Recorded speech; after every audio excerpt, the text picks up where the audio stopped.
game tonight. I told him we were streaming it, and he thought that was cool, so he might jump in. Is his own little homebrew one, or? It's on the DMSguild. I mean, it's a dollar.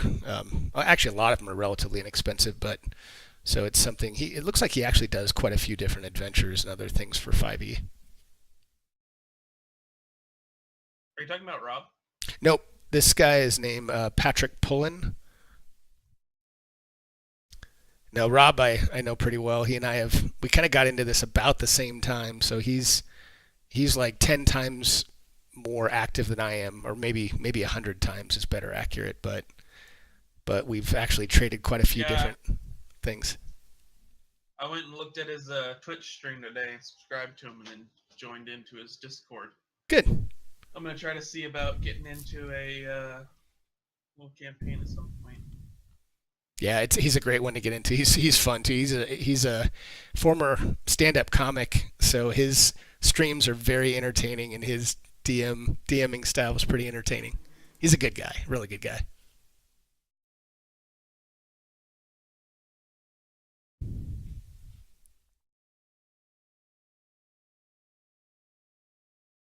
All right. What are we waiting for now? We're just waiting for Carter, and then we got about 25 minutes till we're at 6:30, and we'll be good to go. Oh, somebody rolled initiative. I like it. Rivali. Ready to go. I would not like that. True. Both of those rolls are garbage. Are you guys hearing the auto sounds, though, the chat sounds? That's how you roll. Crit. Nice. Are you guys... I can't believe I did that, too. After, making fun of him for a 1 and a 2. Crit. That's funny. Wow. Are you guys hearing the auto sounds, though, that trigger? Yeah, like the little good. Combat sounds to back it up. Yep, good. Every once in a while, that stuff gets a little finicky and doesn't work, but I think, knock on wood, I think I've finally got most of that dialed in.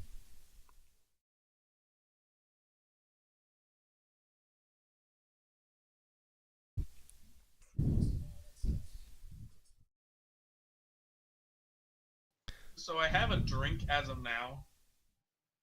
Okay. At some point, I might just say be right back so I can run and get more to drink.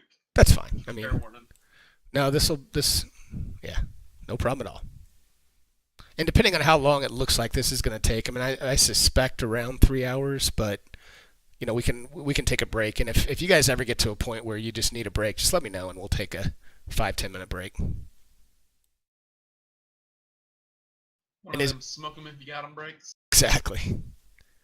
Now, is it Drovo? Is it you that? And I'm just going by your character names because I probably won't get your names before the end of the one shot. But is it you that has do you already have a campaign during the day on Mondays? Not on Mondays, on Sundays. Okay. Oh, that's right. On Sundays, I play a Circle of the Land druid who enjoys spending his free time summoning 8 velociraptors to kill an owlbear. Oh my gosh. No one was happy with me for that. Velociraptors are a CR 1/4 that has pack tactics and double attack. Oh wow. In other words, being able to summon 8 of them, the 3rd level spell, is broken as shit. Sounds like it. The guy sitting next to me, one of the players, he's usually our DM. He said if I turn into a dinosaur with my wild shape, he would kill my character. So I was like, all right, I won't do that because I don't want to die. And then later on, I was looking and I realized that I could summon dinosaurs with my conjure animals. And I just kind of looked over at him, and he just looked back at me and said, "Don't do it." Hey, you said I can't turn into one, and then I made a mistake. Uh-oh. Nice. But that owlbear died in 1 round. Oh wow. It's really fun because we were doing a little thing where we've been commissioned to go out to the forest and kill owlbears, and we were getting paid for each pelt that we brought back. Well, while we were fighting them, one of them decided to run off. So, of course, me being the only guy who can transform into animals, changes into a wolf and chases it down.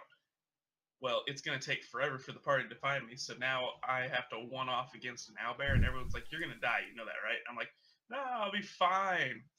And then I purposely let the owlbear knock me out of my wild shape so I can cast magic again, conjure the velociraptors, and then run away while my velociraptors just maul it to death. Oh wow, that's awesome. That sounds awesome. It was quite satisfying. I bet. So while we're waiting, I'm gonna go ahead and share a map so you guys can start figuring out while we're waiting for Carter, so you can figure out how to move the map around. So give me 1 sec. And quick UI question. What is the dice tower? What is that for? So this is what I was telling Drovo, is my style, and everyone's different, of course, but is a lot of your checks, I'll say roll a stealth check in the tower. So instead of rolling the dice or dragging your stealth check into chat, you'll drop it on that tower icon, and I'll see the roll, but you won't. So it's just another one of like rolling behind the DM screen. Yeah, see, but at a table, you would never reach over the DM screen and drop your d20. No, that's true. And it's funny because a lot of the DMs I play with, a lot of them that I've watched on Twitch, like Rob and others, do it just how I'm doing it, where a lot of the rolls are in the tower. So I'll think about it tonight, and maybe I'll mix it up and do a little more in the open. If you guys want to do more role playing, and I think it's just the mix of the table. To your point, if people want to role play more, then it's probably better to roll them in the open so you guys can say what happened. So I get that. You guys like moving? I love it. If anything, I at least want to be able to see what my actual attack rolls are. No, that's the best part about being the DM, though, sir. That you don't actually know. And Stooner, no, but the way I have it set up, don't you normally, you see your attack rolls, don't you? Yeah, normally on your table. So on like my table, I don't share that. Oh, so I see Drovo already. You guys already, so you do see it. So you won't see the monsters roll, but you'll see yours. Okay, so we're allowed to Hey, Phil. There's an issue with the map. Tell me about it. It's all up on my screen, and it just overlays everything. Okay. The only thing not in front of is my dice. So if you hold down the control key and left click anywhere on the map, you should be able to start dragging it in and size it wherever you want and make it a lot smaller. If that doesn't work, let me know, and that might be a problem. Stooner, are you having any issues, or can you size it? No, mine's sized. Because every once in a while, it does, there are issues, but you should be able to resize it using that control left click. Thanks, Phil, for being in. So Stooner and you guys, I don't know if you guys have ever heard of a module called the Haunt, but I've run that a couple times, and the guy who wrote the Haunt, who I think had a little bit of input on this module, I believe, he's actually in our chat tonight, so that's kind of cool. He's from Australia. That's amazing. I intend to buy the Haunt in 2 weeks and run it. He will be very happy to know that. Yeah, it was fun for me to play, and I hope my players don't do what we did, because then it would be a lot more fun to play. And Drovo, I'll let you know. Oh, well, all you guys, but anything. That one is a 5th level or 4th or 5th level adventure. So if I run that again, I'll let you guys know. Is there a way to grab pointers and shapes that are underneath the token? Well, once it's underneath the token, yeah, you have to move it because you get stacking issues. So, and if you guys want to, if you're thinking about the pointers, if you right-click anywhere on the map, you'll bring up a radial menu in the top, like the left corner. It'll say pointers, and if you click on that, you can see all the different shapes you can draw. And if you draw them this way that I'm showing you, then the only way to remove them is right-click again, and then at the top right, click Remove Pointers. And I'll also lock tokens at some point, because right now you guys can freely move, but once I lock them, you'll have to draw your movement, and then I'll approve it. And I'm going to be a jackass and turn everyone sideways. You can do that now to anybody, guys, until I lock them. So Am I the only person feel who's- free. Is that Am why I the mine only kept person who spinning on sees its an own? issue here? Jeez. Yeah, see. Yeah, there you go. What was that, Drovo? I'm sorry. Am I the only person who sees an issue with the way our characters are currently organized? Yeah, but he'll force us to go to a spot where No, the game no. actually Oh, can starts. y'all not see my drawing? You're drawing. Oh, there. Now I see it. The cone. No, not the cone. The black drawing. The No. really crude looking drawing. No, I think that's when you do the drawing tool. That's only on yours. I won't see it. That's just for you to make your own notes. So I don't know what you're. Yeah, sorry, I don't know what you're doing. If Okay, you right so click how do I on get the rid map of the and go to drawings? pointers, though. Sorry, Drovo. Say that one more time. How do I get rid of a drawing? For the drawing, hit the drawing tool again, and then I think you should have an erase button. I don't use drawing, but I think once you enter the drawing mode, you should be able to erase. I hope. Stooner, do you know as a player? Yeah. You can. If Okay, go good. to it, Kinda garbage. there's an option that says erase drawings. Yeah, there it is. Okay.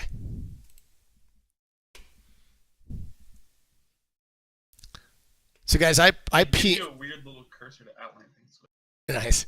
I PM'd the guy who's playing Carter, so if he doesn't jump on, I'll make. Oh, I see him messaging me back, so stand by.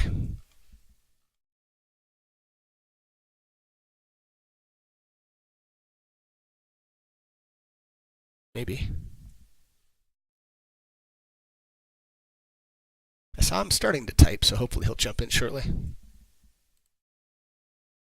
Who day drop? He's in the channel right now. Oh, cool. Hey. Hey. All right. Bad day time. I thought I was late. No, we're good. You guys are all, I love it. You guys are all like 13 minutes before start. Sometimes, some games I Yeah, see. I thought we were supposed to start. I thought Aren't you, everyone was gonna you get said- on at 5:30. We were gonna start at least 6:30. So I wake up thinking, "Oh shit, I'm late. I better get on my computer." And I'm the second person here. No. I just said that I'll have it up at 5:30 because I always get up on so early to make sure everything's working for my stream. I just meant if you guys wanted to get on that, we planned on starting at 6:30. Hey, Tebow. I actually thought I mixed up time zones. I'm MDT, but you're MST. Ah, For some reason, I thought I was MDT. gotcha. Okay, so what time is it for everyone right now? It's quarter after 6 for me. Yeah, 5:18 quarter after Arizona. 6 for me as well. Yeah, it's a quarter after 6 for me too. Oh, I'm an hour ahead of all y'all. Yep. It's 7:18 right now. Yeah, so we're on Mountains time. You may be on Eastern time. I don't. I'm on actually, Central. Central, yeah. Mountain Daylight Time, not Mountain Standard Time. See, talk to me when daylight savings come in, and then I'm on Central, because we don't. Where I'm from, we don't do daylight savings. You just jump into an entirely different time zone because that's so much simpler. Well, it's Nice. so much simpler because where we're at, 7 Isn't it a.m. or essentially 8 the same a.m. It thing? doesn't matter. It's still dark out. And 5 o'clock in the evening or afternoon, it's dark out in winter. Like where I come from, we get about 5-6 hours of daylight. So daylight savings doesn't do anything for Where are me. you from? Saskatoon, Saskatchewan. I did not No understand any of those names. Sorry, I'm Canada. from there. I don't There's a even chance Dead he's center lying. of Canada. Yeah, dead center of Canada. But our winters are pretty intense. We're not like northern, like Alaska or anything like that, where we get 25 hours of fucking nighttime. Thank God for that. But the rest of the time, yeah. As soon as winter comes, like October till March, usually, we're looking at 5-6 hours daylight. So it doesn't matter what time the clock says. Nice. So Carter, It's not really. It doesn't really in the area that daylight savings time was invented for you guys. No, I don't live in Alaska. this is T-Bo, I political live stuff, in- so I don't want to talk about it. Colorado. Daylight saving times was invented for people to shop more. I So- heard it was for trains. Could be. Nah, trains run on their own. I don't really care. All I know is it's annoying because I can't change the clock in my truck. Oh gosh. So for half the year, my truck's just ahead by an hour. You have to Bluetooth it to your phone. What? Well, I got a 2014 Silverado, and as long as it's Bluetooth to my phone, it just maintains the same time that my phone has on it. Oh man, this is a radio that's put into a 2002 Chevy Silverado. Oh, It nice. doesn't, shit. it doesn't do that Bluetooth stuff. That newfangled stuff. It don't mess with that, man. That's fair enough. That is absolutely fair enough. So Carter, I shared a map with you, but if it's way too big and taking up too much of your screen, you can hold down the control key and left click your mouse and hold it in and then drag it wherever you want. So that's the easiest way to resize.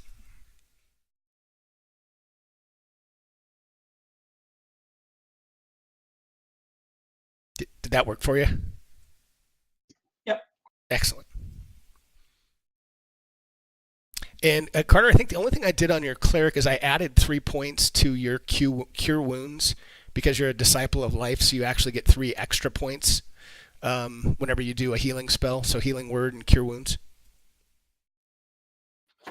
It may have been in his notes, Gideon, because I Ah. was talking to him before, and I didn't know how to add the life cleric stuff to it.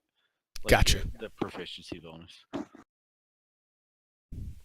Yeah, all I did is, so Carter, just so you, in the future you'll know this. If you go to your actions tab, and if you click on the magnifying glass next to cure wounds, kind of if you follow that line all the way to the right, and once you open it up, you'll see the heal, and it'll say 1d8 plus 6. And if you hit that magnifying glass, I put a bonus of 3.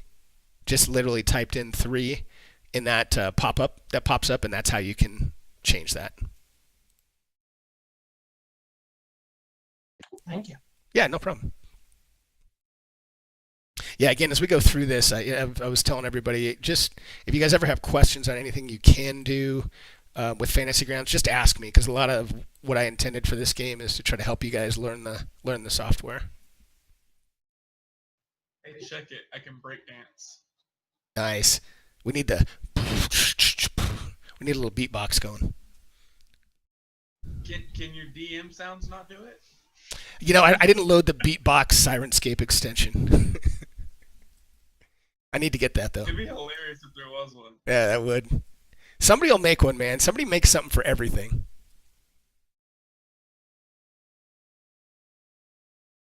Are we stacked? We have one guy stacked, right? No, maybe not. Shouldn't we have 5? Am I missing somebody? Where's? Oh, he's off to the left. Oh, okay, I'm not seeing him. I got it. Got him. All right, so I'm gonna do this while we're getting ready.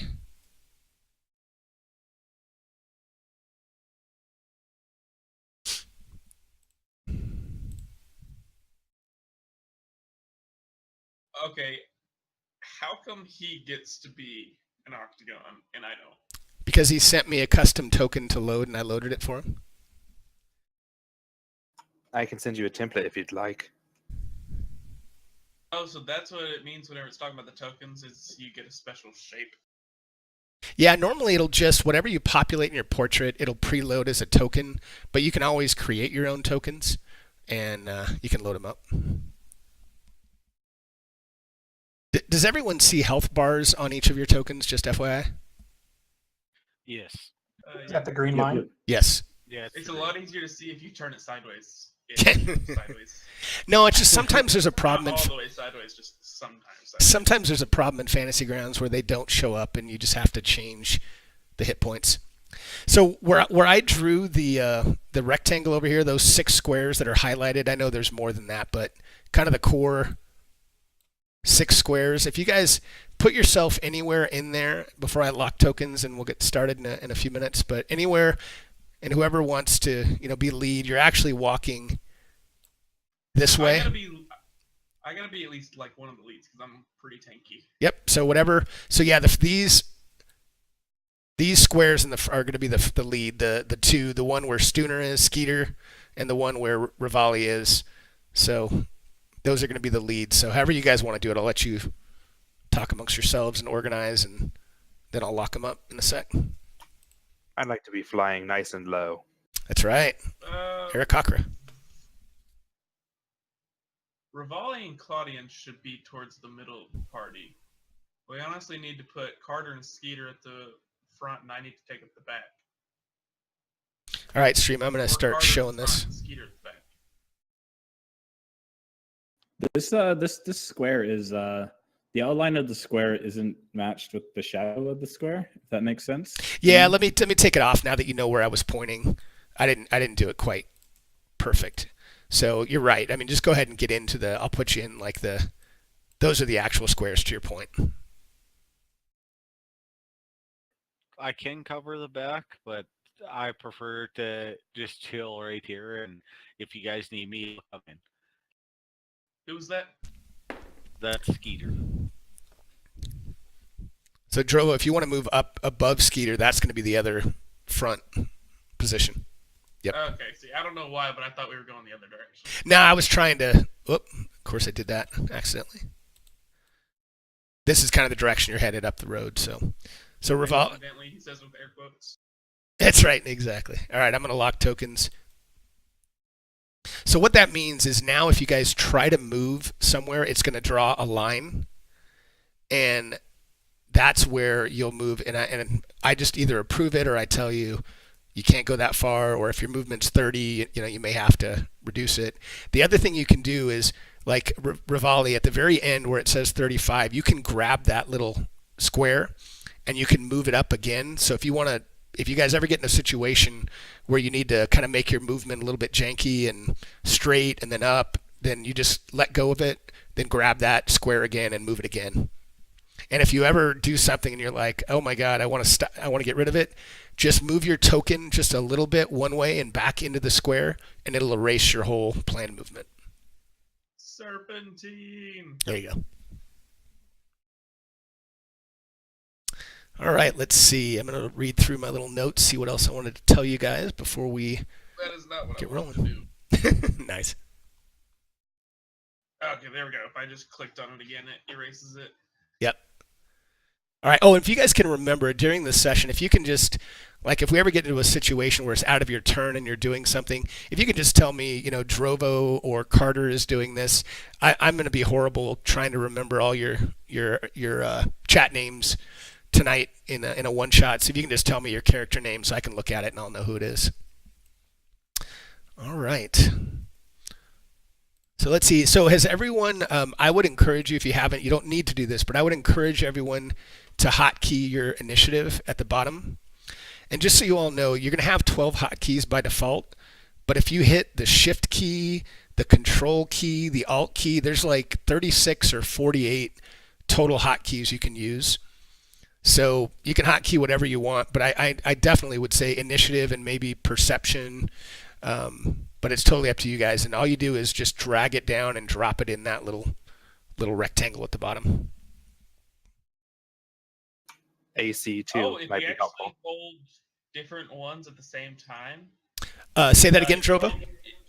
If you hold shift and control at the same time, Yep. it'll actually put you into another one. Exactly. There's like I said, I think there's 48. I've never used more than I think 24. So I don't know that, how many of you use Skeeter? You've done this a lot. Have you done more than 12? More than 12 what? Yeah, hotkeys. I'm just curious. Usually I run about 5. Yeah, that sounds right. The one. Oh, go ahead. Just a side note: if you try and run a hotkey for your attack damage, it doesn't work. You have to go to your action page unless they fix that. Because every time I've done it, it just messes shit up. So what Skeeter's saying, everybody, just so you know. So if everyone goes to your actions tab and just look at your weapons, for a second, whatever weapon you have, and the first number and dice to the right of your weapon is going to be your attack roll, and immediately to the right of that is going to be your damage roll.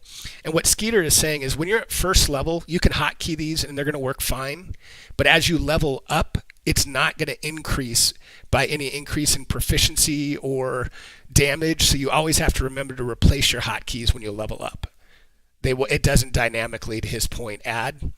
The other thing to remember for those that are ranged weapon people, if you attack using the actual roll from your character sheet, it's going to tick off an ammo every time. So it'll tell you that you've used a crossbow bolt or whatever.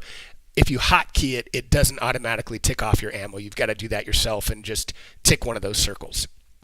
So just Do you allow called shots?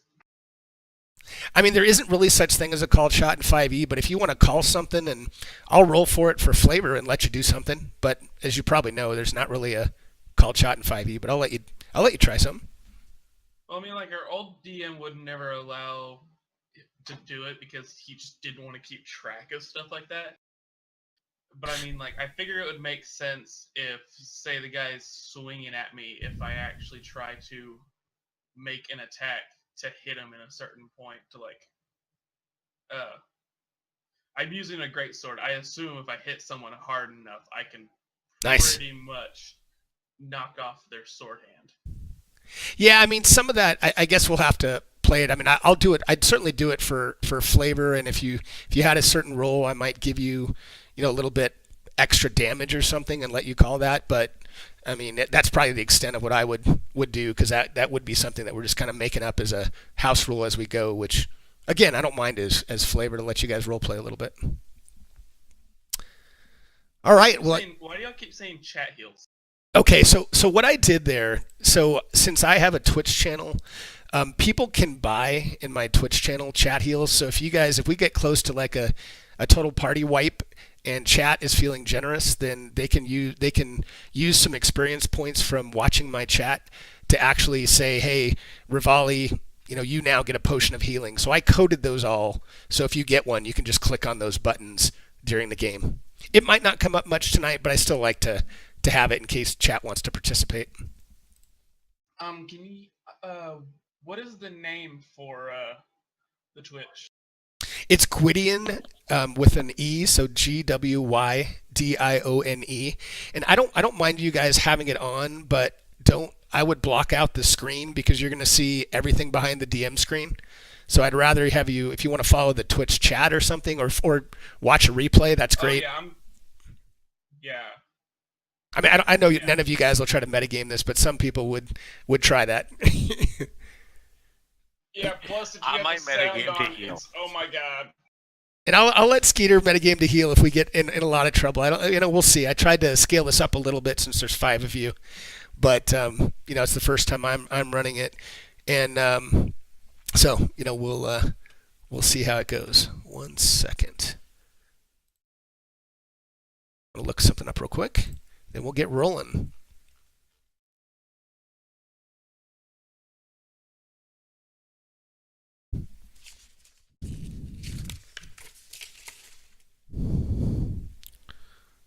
All right. How do I open up just the chat?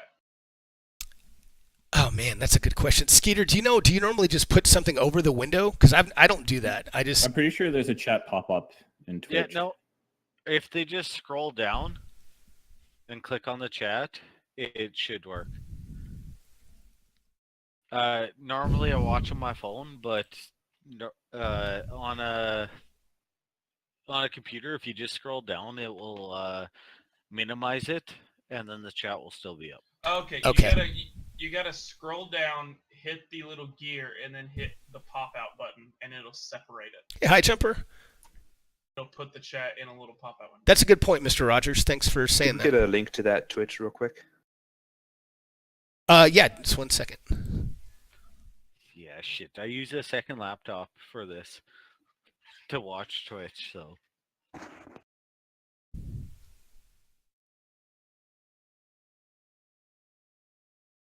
I don't have enough room.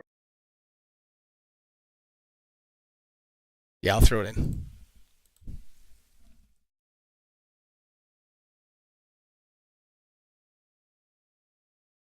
I don't know. I know that's not a link, but that's the. I can probably make it a link real quick.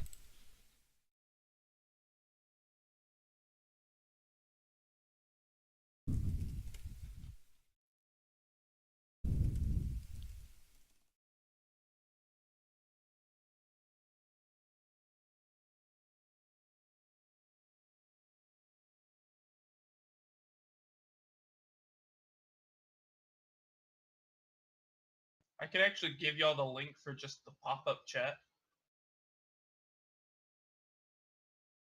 Yeah, there you go. There's the link. Thank you. I was going through several screens trying to get there. So thank you. Perfect. Yeah, there you go. There's the link. All right. Thank you. If you go to that, it'll only give you the chat and it won't give you the video or anything.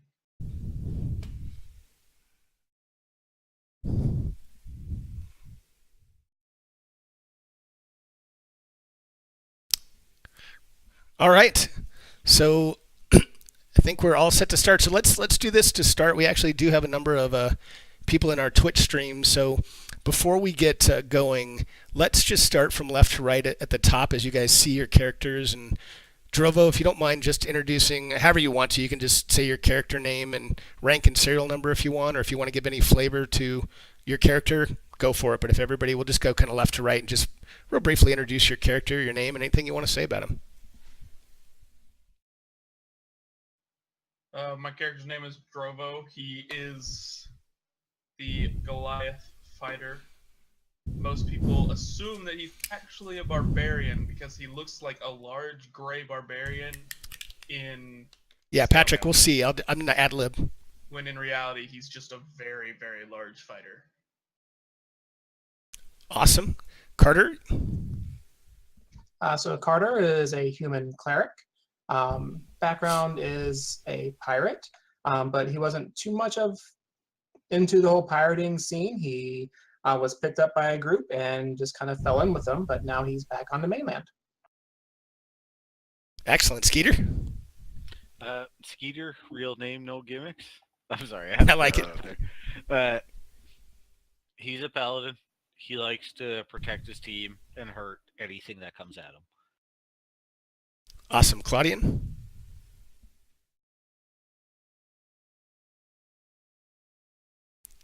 Are you there, Claudian? I don't know if you have your push to talk. Sorry, I'm totally just talking and not having push to talk on. I do it all the time. No I'll worries. start that over again.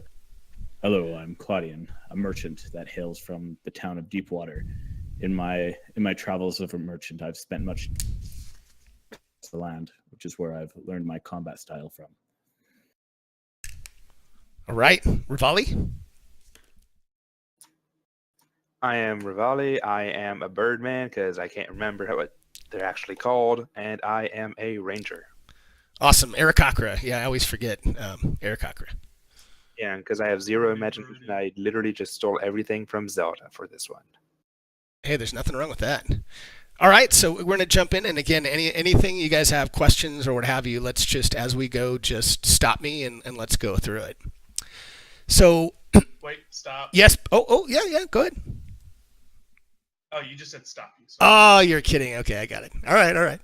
Okay, so you guys are on a road right now, and it's snowing pretty hard, and actually the wind is really starting to kick up. And it's about 11:30 at night, and it's bitterly cold, and you're still pretty darn far from your destination. And you're trying to look for a place to rest, and you guys are bone tired. And I mean, you're sensing that you're not too far from a level of exhaustion, which is, as you all probably know, is not really a good thing. So as the winds rise, the sleet begins to pelt down. You're trying to find anything you can to determine where's there a place you can stop. And all of a sudden you see something that's white that flutters in front of your path. And as you guys look a little bit closer, and in particular, I would say, Carter, you probably notice this the most with your passive perception, but you kind of see a white, looks like to be a white dove that's fluttering in front of your path. and then just kind of turns up the path this way. And it's, as you kind of look, and you guys, none of you have great night vision, so this is a little bit of a challenge, but you can just make out a small beacon that looks like it might be, maybe there's a little fire or something that's a little bit towards the edge of this path here. And that's all you can see in this dark, black, bitterly cold night. So what do you all want to do? I'd like to get out one of my, if we don't have one going already, I'd like to pull the torch, try to fire her up. Absolutely. Wait for him. What was that, Skeeter? I'll block the wind while he's trying to light a torch, because the wind seems pretty intense. Very nice. Okay. So you do that. So you guys can make out a little bit more now, obviously, in front of you, but and you see the dove. It's almost like the dove is pointing you in that direction, kind of looking back towards you, but you can just make out. Looks like that's your best option for a village. I will run up and point at the way the dove went and say, "Let's go that way. I think that thing's leading towards something." So Patrick, as I do this, I wanted to jump in right now and show them combat. So I have a random encounter. Valley. I'm like, you know anything about this bird? Being a bird yourself? I can't believe how insensitive you are. Just because I have feathers doesn't mean I know anything about this other little thing. Just asking. I bump into him and say, "Don't be racist." Nice. And by the way, out of game for just a second, we do have Patrick Pullen, who is the author of this module, is in chat watching. So if I screw this up, he can yell at me. Or he can love it while we all play on it. Exactly. I guess I should stay in front of the party. I'll join you up front. Because it's probably good. I picked a paladin for a reason. I love my teammates. Which way did this bird fly? Down to the south? Up north? Up to that, through that path there, yep. Headed north. Yeah, my experience, Patrick, just getting them involved right away to combat. Did we have a reason that we are traveling along this path to begin with? We were trying to head to town, is that correct? You were heading way up north to a town. You guys are in Faerun, so you're heading way up north. There's a caravan that needs to be guarded that's still a few days away. That is your ultimate destination, but that might be for another time. But that's where you're on your way. Are we going way up north to Alaska? It might be closer to Saskatchewan, but I don't know. Yeah. Thank you for that, Extra sir. references. And Tarova, as you get, I'm going to put you, I always try to make sure you guys end in a square. So I'm going to put you there. But as you get right there, you guys can all roll initiative as out of the bushes come some bandits who look like they're anxious to take everything from you. So 1 second. Goody and I messed up. I rolled twice. Okay, let me look. My first one So was 11. My second one was 7, yeah. Okay, we'll just punish you and we'll leave it at 7. All right. I'm kidding. I'll get it. No, it's okay. So There we go. All right, so let's get it up here. All right. So so this guy comes out of the bushes here. He goes right there and he pulls out from his back a light crossbow and he levels his sights on Drovo. And he shoots and he misses and almost hits his buddy that's in the bush on the other side. So Claudian, you are now up. Don't worry, guys. I've got our flank covered. Nice. Yes, you do.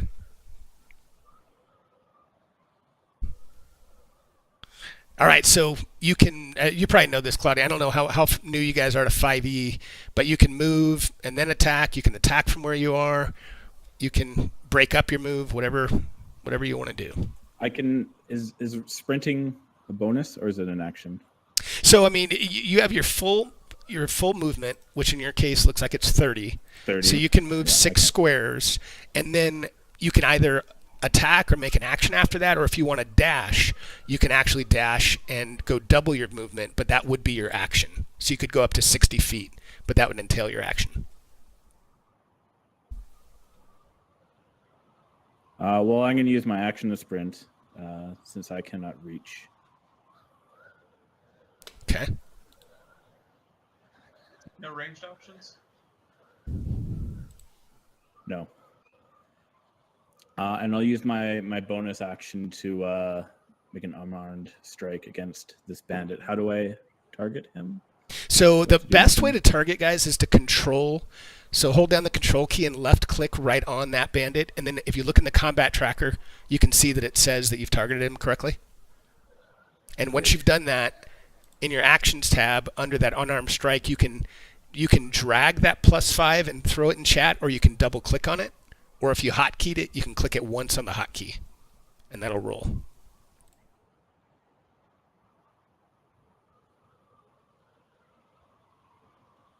All right, so that is a nice. You hit him squarely with your punch or kick or whatever you tried. So you can go ahead and roll your damage. And that knocked the wind out of him. You know, you definitely feel like you did some solid damage to him. Judo chop to the back of the neck. Nice. All right, so if you're finished and that's all you can do, there should be a little arrow at the bottom left of your combat tracker, which is passing your turn. There you go. And then now, Carter, you're highlighted. Now you're up. I guess I'll finish him off. All right. Now, from where you're at, and I probably should have done this a little more, I'm going to say you can move and get an angle, but he's kind of behind that bush. So right from where you are, you're gonna have a really hard time. I mean, you know he's over there, but you'll probably have to move. Yeah, there you go. And I'll say from there, you do have a clean shot at him. No minuses.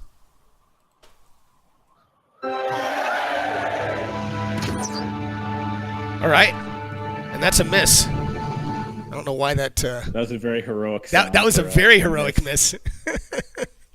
Did he obliterate a squirrel that was hiding in a tree nearby or something? He must have. You know what I think it was? It's probably triggering off the light sound. I'm gonna have to remember that. We'll see. But yes, that is a miss. Maybe next time. Exactly. So Carter, you still have more movement if you want, Carter, or you can end your turn and you can hit the arrow and pass to Skeeter. It's up to you. You can still move if you'd like.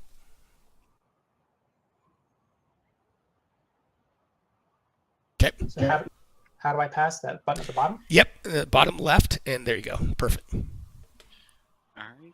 I'm going to move up here and take some shots for my team while taking a shot at Bandit 5. Okay, and before you do that, Skeeter, just so everyone knows, because if you guys are going to do any kind of melee attacks, so I'm just going to use this for an example. I'll move him back. But if Bandit 10 is here, the bandits would be flanking, and they would get advantage on Skeeter. That's the only kind of alternate rule I use. So if you guys, or if they were here, just if they're directly on the opposite square, you get flanking. So just as an FYI, if you guys want to flank a bandit, you'll get advantage on your attack. You can attack kitty corner. Standard rule. No, it's Corner directly across. yeah, it's an alternate rule, Drovo. Go ahead. I'm sorry, Skeeter, I missed that. I said not kitty corner, just directly across. Right. All right, and we're starting off. We're all missing. Miss. Yeah. Yeah, okay. That's my turn, sir. All right. No heroic music for you? No heroic music. I must have hit the wrong button there. So there we go. So Rivali. Seeing Skeeter get targeted and not targeted, just nearly surrounded, I'll take a shot at Bandit 10. Okay. And that is the first hit. Well, not the first hit. That is a hit though.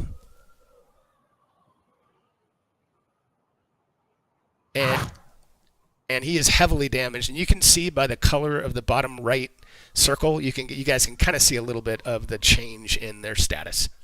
So that one, I don't know where it sunk. You can tell me if you want, but it sunk deep into him and did some serious damage. Drovo. So I look over at the at the bandit who took a shot on me, and I grin at him as I grab the handle of my great sword. All right. I move over to him, and I bring down my great sword and attack at him. Awesome. Had him targeted, then I... Yeah, sometimes it's, but you got it. No.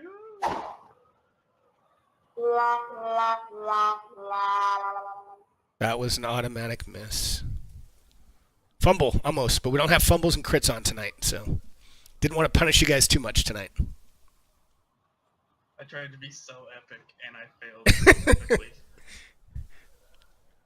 It's all right though. You can give me some color on the fumble if you'd like. As I brought it down, he just deftly stepped to the side, and my sword planted into the ground. Nice. I snicker from a distance. I could be really, really mean and say it's going to take your action to get it back out next round, but I won't. Hey, Prater. What's going on, Duff? Don't tempt me to go unarmed. Exactly. There you go. All right. If you're done, you can pass, and these bandits might get rolling here. All right. So this guy is going to come up here to get a shot. He's going to shoot at Drobo since Skeeter's got a couple guys on him. So his light crossbow bow comes flying at you and misses. Goes flying into the bush. Sorry, no, go ahead. Tracker in order, because it skipped over 10. Skipped over 10. The initiative's at the far left, so hit points might be what you're seeing, but I don't see a 10 in the combat tracker. Oh, yes, it's in initiative order. I'm sorry. Yeah, so it's in initiative order. Yep. All right, so he misses, and his buddy that's next to Skeeter, he's a smart guy, so he's going to come down and get a little flanking. So he gets advantage here, swings his scimitar. Are we not doing attacks of opportunity for moving within 5 feet of a character? Only if you move 5 feet. So, like, if this guy is where he is, Bandit 5, he can move here, here, anywhere around, but the minute he moves outside his range is when you get to the attack of opportunity. Okay, so we do get the moving within the range of the character. Yeah, absolutely. You can move into the range and around, but the minute you move back out is when you would take one. So, all right, so he swings his scimitar, and you guys probably see it, 2 dice rolled, and he does hit. And he gashes Skeeter deeply on his left forearm. And Bandit 6 is up. Yeah, exactly. Bandit 6 sees Claudian, who just about knocked the wind out of him, and he's going to swing at him with his scimitar. And he misses. Bandit 10 is going to swing at Skeeter with advantage. Can you change the combat tracker so it shows initiative order? Oh, well, it's going to show you, but it just won't show the bandits. So most DMs don't show what order the monsters go in, but you'll see your order. Okay. Yeah. Makes sense. Yep. All right. But no, that's a good question. All right, so he hits and... Uh-oh. Do you generally do it where the monsters all go at once? No, they all have their own initiative. You guys had higher initiatives than they did. There's only one that went ahead of you, but it's just the luck of the roll, but it's all random individually. All right, so this guy is going to swing at Drobo again as he yells a battle cry and misses. Wow, you got some good armor for your first level character. 15 misses. Now, Claudian, you are up. All right, I've still got my torch out, so I'm going to make an unarmed attack. General chat is exploding. What? Just whack across the face nice. with my torch. Hey, in Titan Quest, the torch is the best first level weapon. Now, Claudian, you're going to use because you had the torch. You can always, just so you know, at least I allow you to drop, like if you wanted to drop the torch as a free action, you could grab your quarterstaff and still attack with it. I'm just going to do 2 unarmed. Okay, fair enough. That's the flavor I'm feeling. Yep, no, I love it. Wait, since it's a torch, would you not be able to impromptu weapon it into a club? Yeah, I think that's what he's doing. Is that he's going to go ahead? Isn't that what you said? You're going to do an unarmed, but you're going to do one with a torch, one with a hand or fist or a leg. Yeah. Cool. I don't think a small club does more than 1d4. So I'm No, just making an unarmed. Yep. So go for it. And so the torch attack is a miss as he jumps back out of the way. And I'll use my bonus action to as he leaps back, just kind of will stomp forward with my open palm out. Okay. Wow, almost a crit. So you solidly connect with him in the throat with that. You can roll your damage. Oh, the throat. And almost puts him down as he's clutching his throat and gagging and coughing and spitting, kind of starting to spit out some blood. So he is in bad shape. Tell him, like, after his last miss on me, I tell him, if you want to take someone out, that's how you do it. Nice. Leave it to the unarmed guy to do the most. Exactly. All right. And I'm done.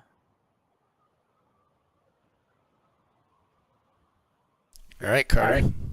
So I want to make sure I'm reading this correctly. So looking at Skeeter's health, the W&D is his current damage. Correct. There's not. I didn't load the extension, but normally it just shows your full hit points and then the wounds. So he has 4 left. Right. And since he's surrounded, I probably want to heal him. Okay. So to heal him, depending on the range, as long as you have, as long as it can be within 20 feet, you can control left click on him and make sure nothing else is targeted. So if you have a bandit targeted, make sure you control left click on him so you don't heal the bandit. How do I drop die if they're in my hand? Just put it anywhere except on chat. Just, drop it anywhere but not in chat, and it'll roll, but it won't do anything. And just, there you go.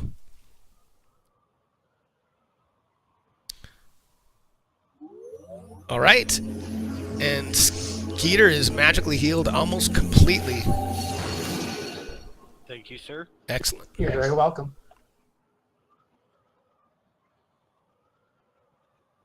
Any kind of bonus action you can do? Okay. Skeeter's up.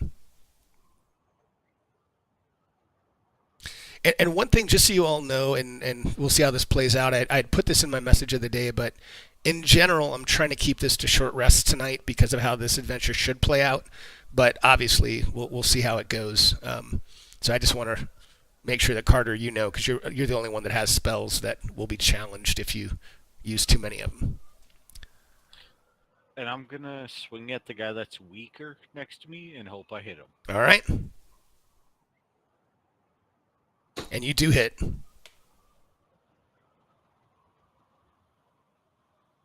Whoa, and you crush his skull as it splits apart in front of you, and he lies dead on your feet, at your feet. One bandit down. That's all thanks to my healing. And I'll pass my turn. Hey, and guys, one thing before we get to the next turn, I should have had you all do. If you all open your main character sheet and look at right next to your name to the right or to the left of your token, on the main tab is inspiration. Click that little circle. I always have everybody start with inspiration, so you guys can use that throughout the night if you use it, you can get advantage on a check, an attack, whatever you want to use it for. And depending on role playing, if you use one, I might even give you another one throughout the night, but you can always use that. All right, Rivali, sorry about that. Go for it. No problem. Gonna target bandit number 5. And that is a hit.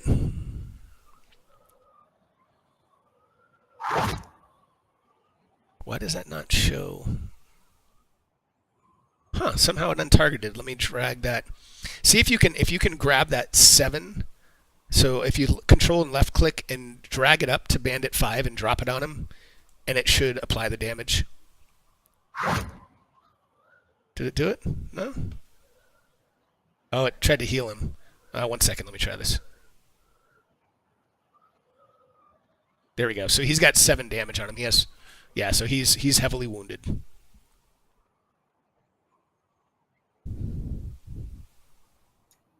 I see a -7 next to an entry of mine in the chat. Should I be worried about that? No, I think it didn't go anywhere. Guess you didn't have him targeted, so it's fine. Yeah, it says heal to bandit 5, but he was already at max health. Exactly. So he wouldn't have actually done anything anyways. Yep. All right. Anything else? Any other movement or anything you want to do? Okay. So Drobo, you are up. Well, after planting my sword into the ground, I am thoroughly pissed. So I bring my greatsword out of the earth and bring it swinging across him, trying to make a slice over his chest. And you do so. You can describe it, but that is definitely a hit.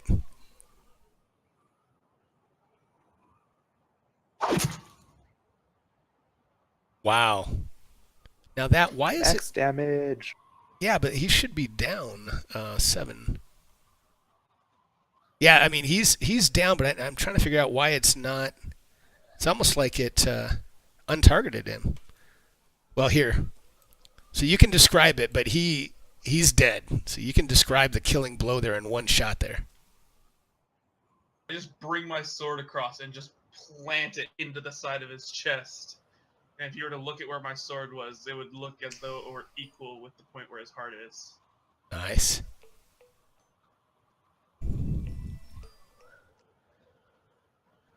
Then I kick him off of my blade. Actually, he wasn't quite dead. All right. Very nice. He wasn't quite dead. I missed that, but that's all right. That was good flavor. All right, Drobo, anything else you can do or want to do in movement-wise?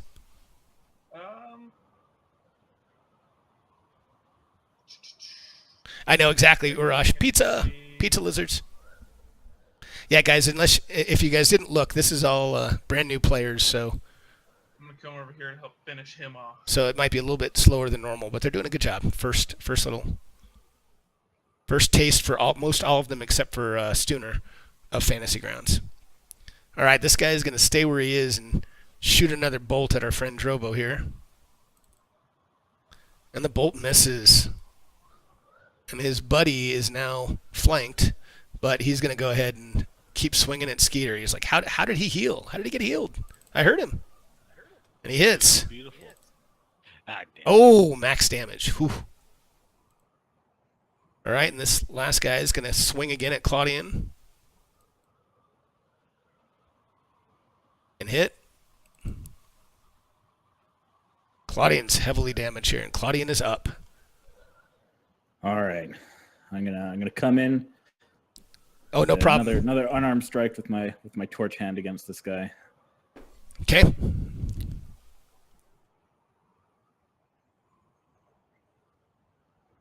Oh, and this time the torch hits him.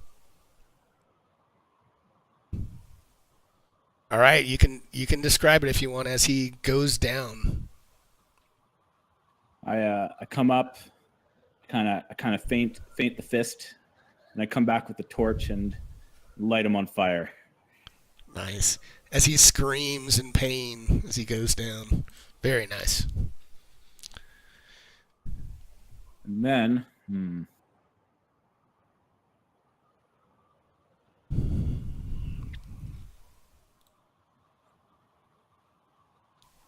Had you finished your movement? I kind of approved that quick. That was 25. So. Sure, that's good enough. I'll hang out there. I'll hang out.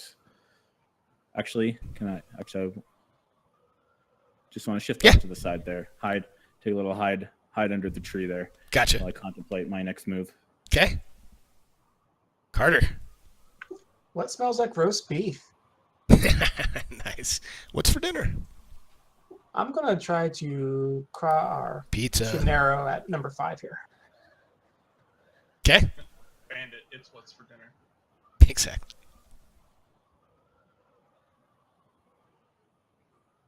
Oh, and that crossbow squarely hits him. And if you want to describe it, he goes down. Right through the eye socket. Yum. Very nice. Skeeter and Drobo may have to clean themselves off a little bit as I think the blood splatters on them. But very nice. I just yell over him, are we killing bandits or hunting squirrel? Depends on the arrow. All right, and Skeeter. One guy left. I'm gonna touch myself while I'm running to him. You're gonna do what? touch myself while running over there. Okay, I thought that's what you said, but all right. Lay on hands myself while running over there. Okay. If a paladin doesn't make a touch myself joke, he's not really a paladin. That's a good point. That's a good point. And that will be my turn. All right, have you laid on hands yet or no? Yeah, I laid on hands. Oh, you did. I see it. Okay. It just didn't trigger. That's weird. Didn't trigger the sound. There you go. It did not trigger the sound. It might just. That's all right. All right. Did it heal? It looks like his life bar didn't move. Well, he has 5 left. Okay, good. And I think were you hurt more than 5? Oh yes. Okay. That Yeah, he was. at like 10. I had 3 left previously. Okay. Ooh, Rivali, that's a solid hit. And that hits him squarely in the gut as he just about doubles over, but still stays up, but not by much.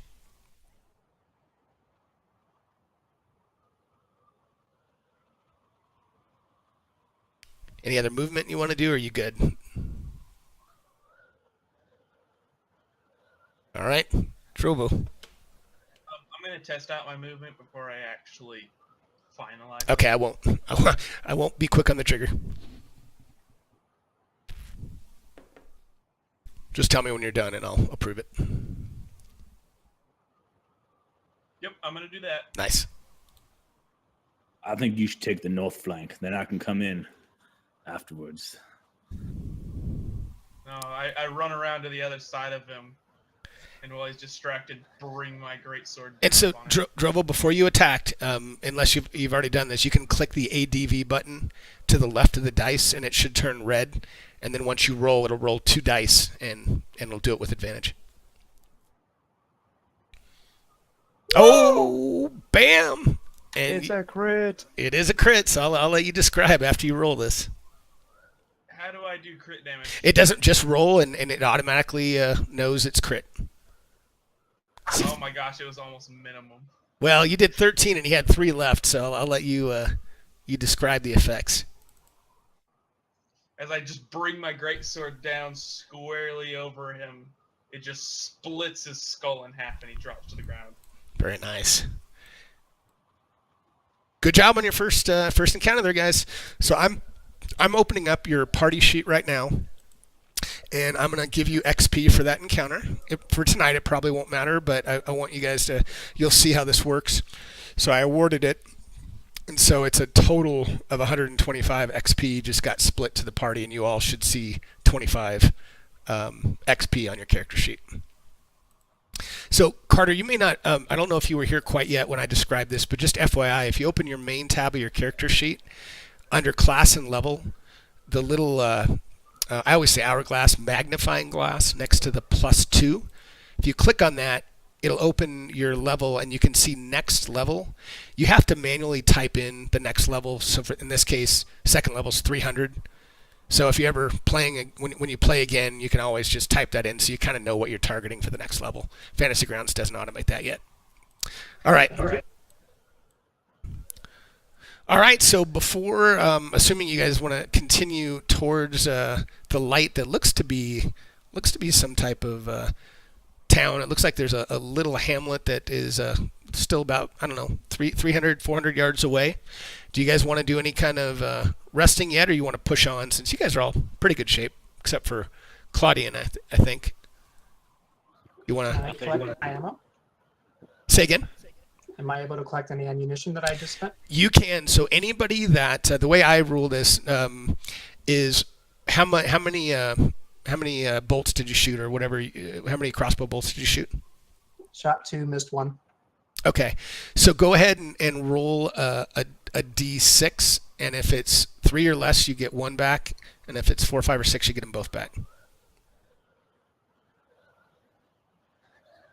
Okay, so you get 1 back. So the way I do it is basically I'll give you half because that's the rule. But if you roll higher than half, then you'll get whatever you roll. So if you did 10, you could get up to 10 back.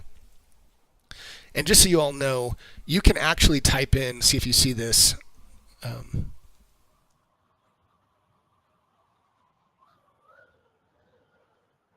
So I don't know if you see that. Well, no. Let me see if I can do this again.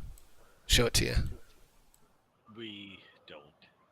Yeah, I was trying to show you. So basically, what I was going to show you is if you hit in chat /DIE space and then 1D whatever, you can roll a 1D30, a 1D12, a 1D11. You can roll any dice you want. So if you shot 7 arrows, you can do /DIE space 1D7 and roll a 7-sided die. Just FYI. So, all right. All right, so you guys are heading towards the town. Can we take a looky-loo at their bodies before we move on? If there's any provisions? You can. Give me 1 second to pull. But yes, you absolutely can. Always can loot. I'm not digging through that mess. Before we move on, I'm gonna put my greatsword up, and I'm gonna walk with my hand axes out now. Okay. One in each hand.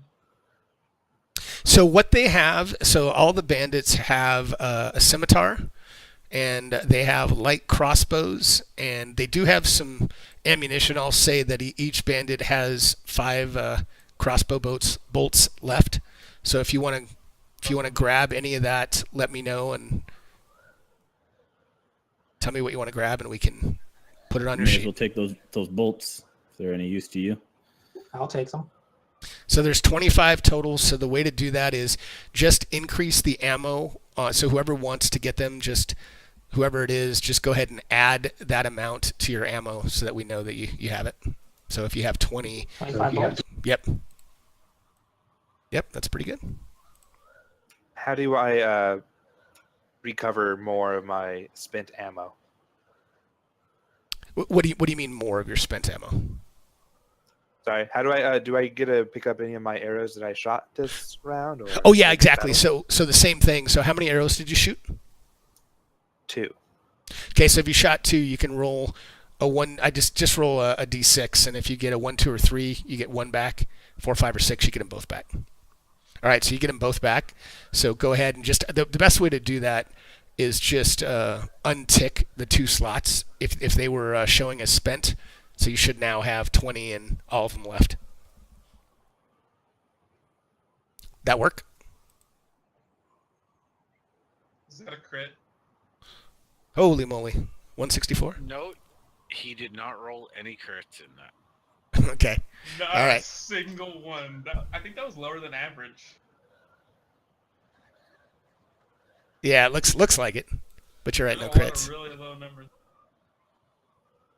All right. Shall we continue on, boys? Get to this town before it gets too cold. Yeah, that's a very What's good a idea. cold?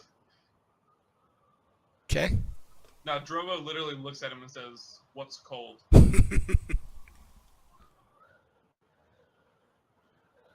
All right.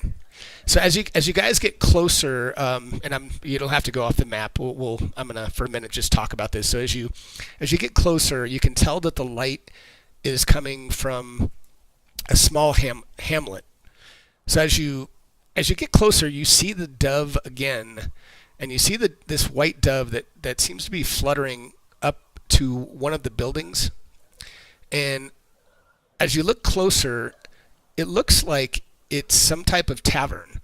And you guys kind of are walking a little bit closer to it, and the sign on the outside says Inn of the Lost Badger.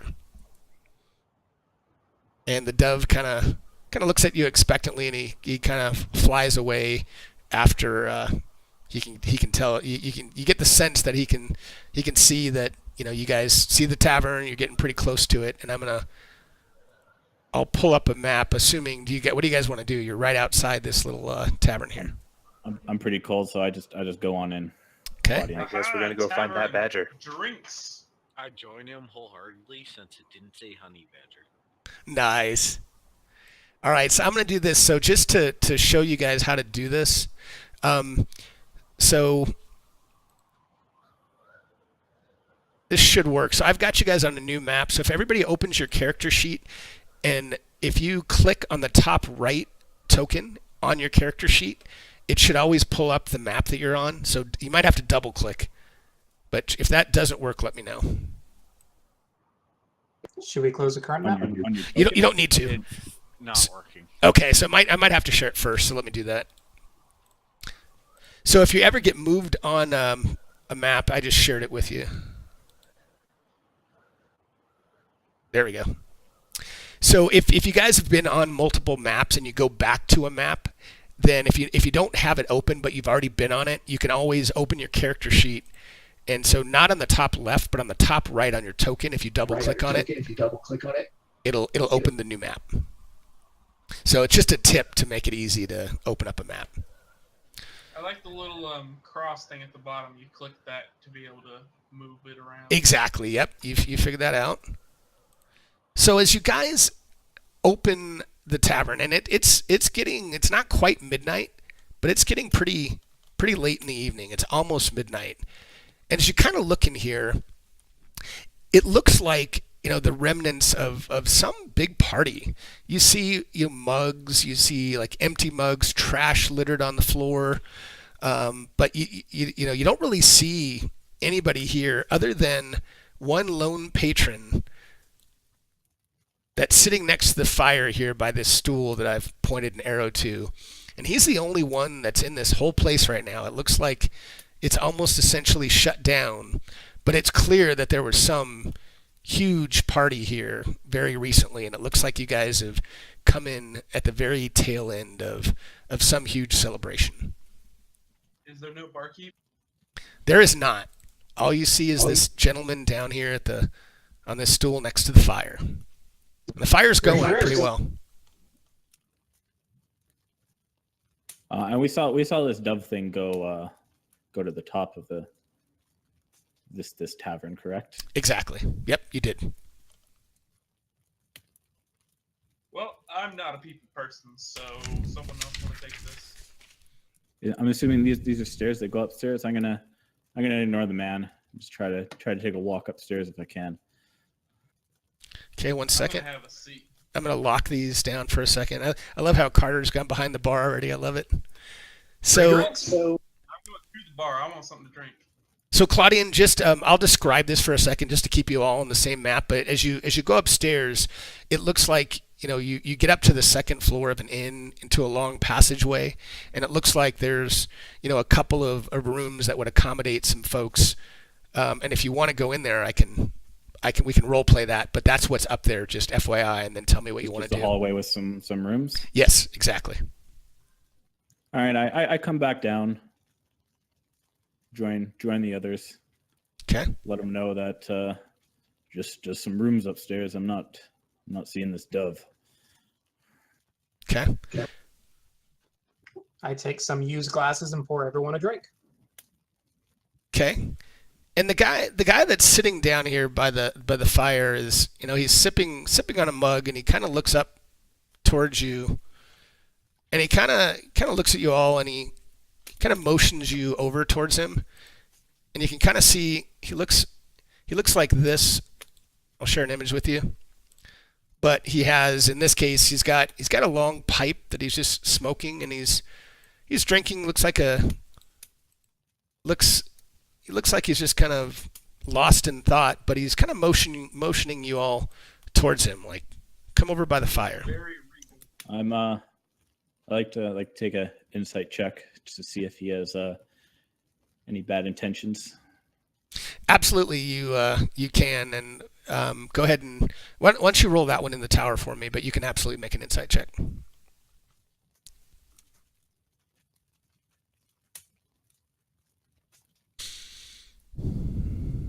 You said these are stools over here? Yeah, I mean, you mean down by where I pointed the arrow? Yeah.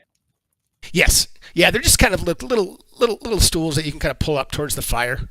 Little stools just to sit down on. And so as you roll that, Claudian, you feel actually very comfortable. You don't sense that this guy has any hostile intention at all, and you feel pretty good. Like, you're confident that he doesn't have any ill intention.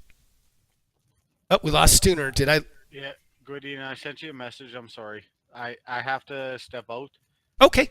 I sent you a message. Why? But Oh, no problem. Open when I can be back for it, so I'm sorry about this. Hey, don't worry about it. Things happen, and I might play your character if we need it, and no problem. Yeah, if you got to go ahead, I appreciate that, but I don't know when I can be back. So Hey, Stuart, don't worry about it, man. Thanks for jumping in. Don't worry. I hope everything's okay. I'll look at it later, but hope you're all right. Talk to you later, man. I'm All gonna right. take my drink and my stool and move over and sit next to the man. Okay, I brought him a drink. excellent. And is that who was that? Is that Carter? That is Carter. Okay.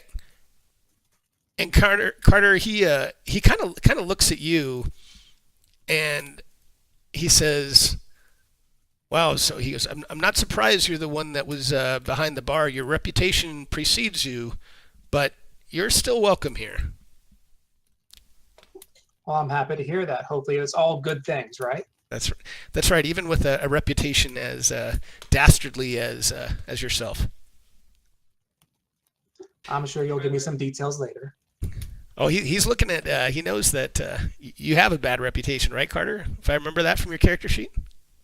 I know. I was actually telling him like I hope to have Oh. a story later. Gotcha. All right. I'm confused how he knows it.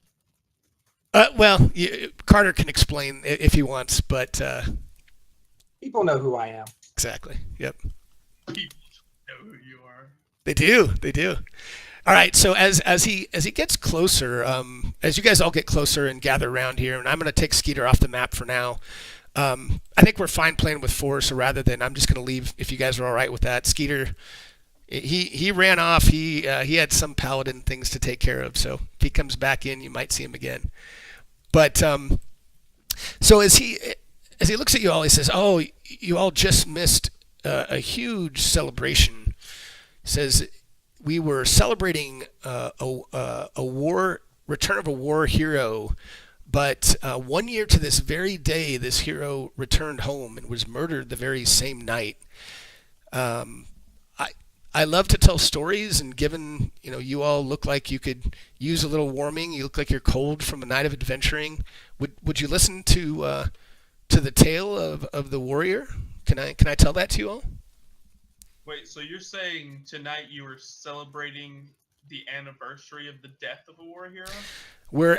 It's bittersweet. We were actually celebrating the return of the war hero, but alas, the night of his return turned into something that none of us expected, and he was actually murdered 1 year ago to this very day. But we still celebrate the fact that he returned home a war hero and still honor his name on his anniversary. Well, who is we? You seem like the only one here. As you can tell by the glasses and the plates and everything that's been left here, most every patron here now is either asleep or passed out. Some upstairs, some back at their rooms.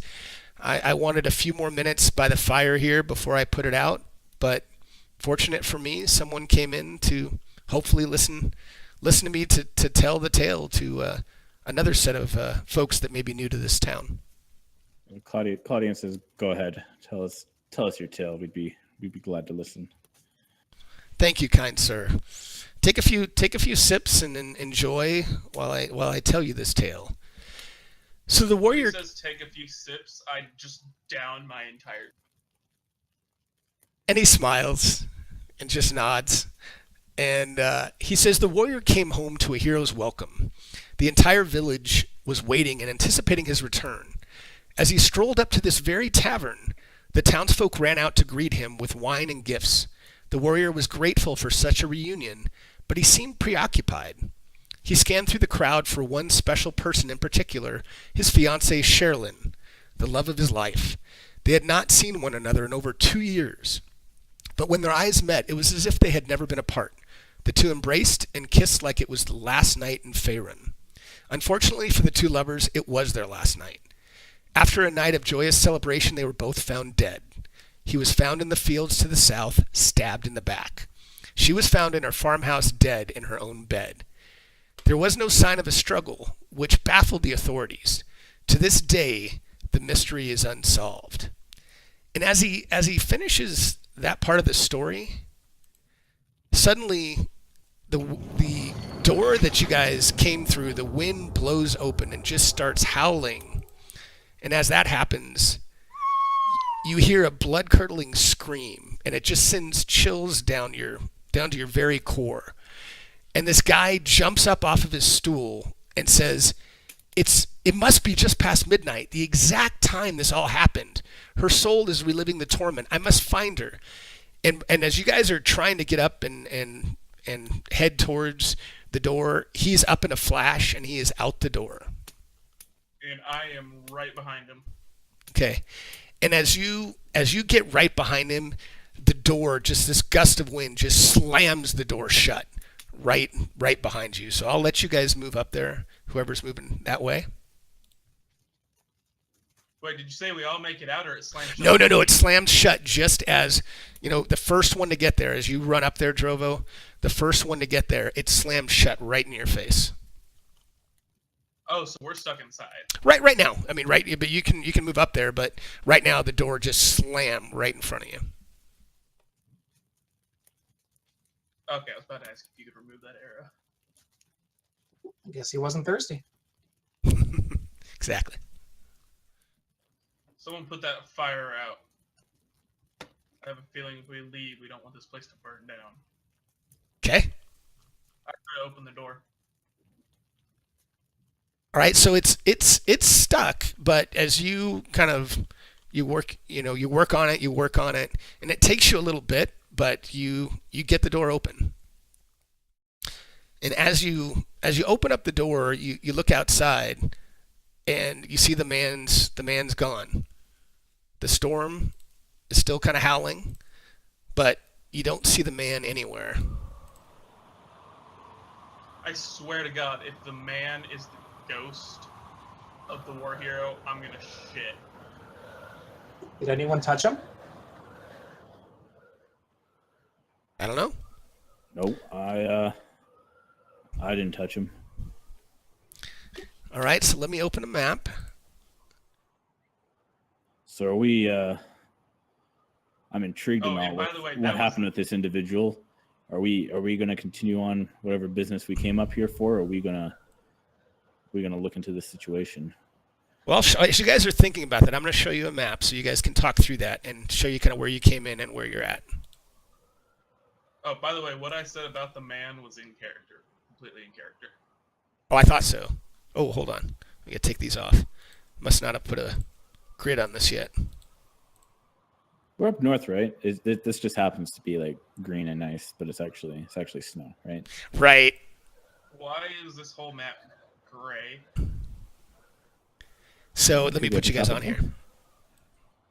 Oh no, it's So- fog of war. Spread out a little bit. It's a little fog of war. I just wanted to show you the town that you came in, so let me lock this for a second. So I just want to put you guys right outside the inn. So you are right. You just came out of this inn, and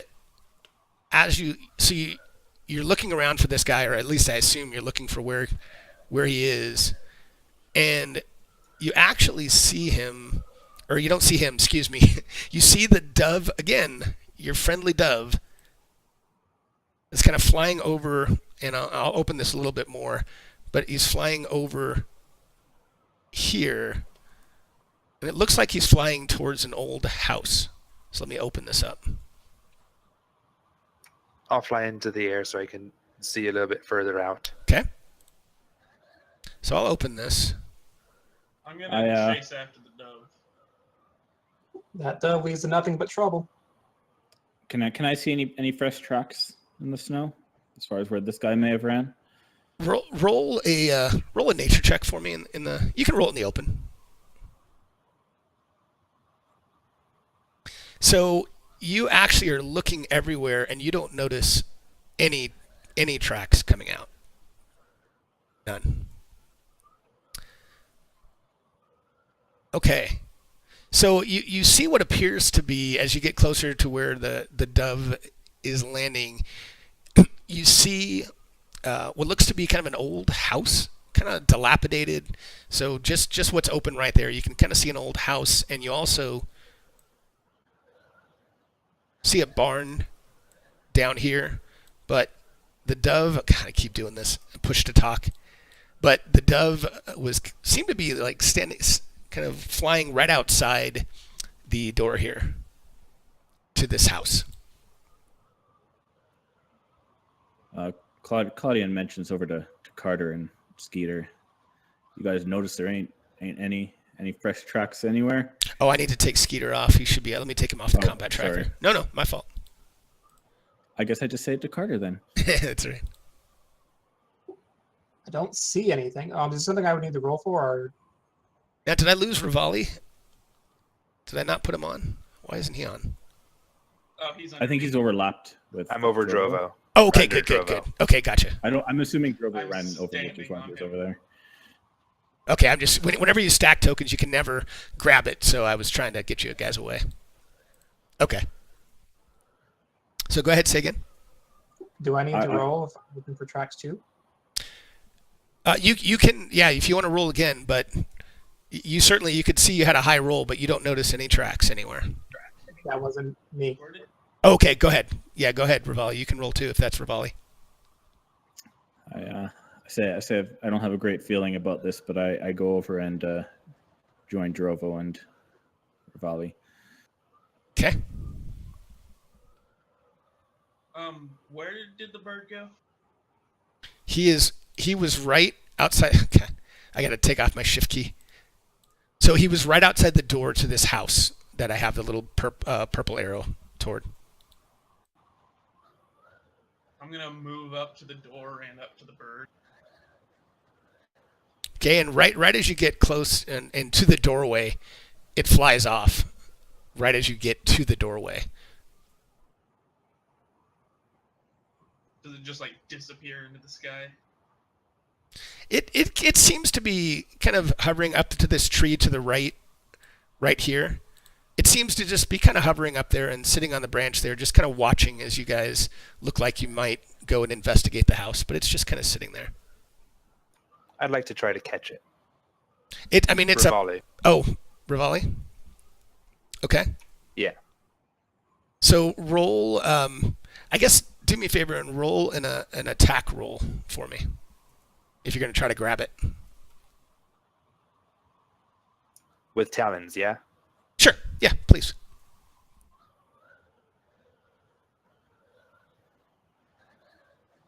Okay, so you swipe at it, and it goes up a little bit higher into the air and gets out of your range. You can certainly still go after it, but you miss on your attack, and it certainly doesn't seem to want to be grabbed. Rivali's going to play it off like he wasn't all that interested anyway. Okay. All right. Are there any windows into this house? There are. Yeah, there's some windows that you could peer inside. Yeah, I want to go like look in a window and see what I can see. Okay. So roll an investigation check, and you can do it in the open if you want.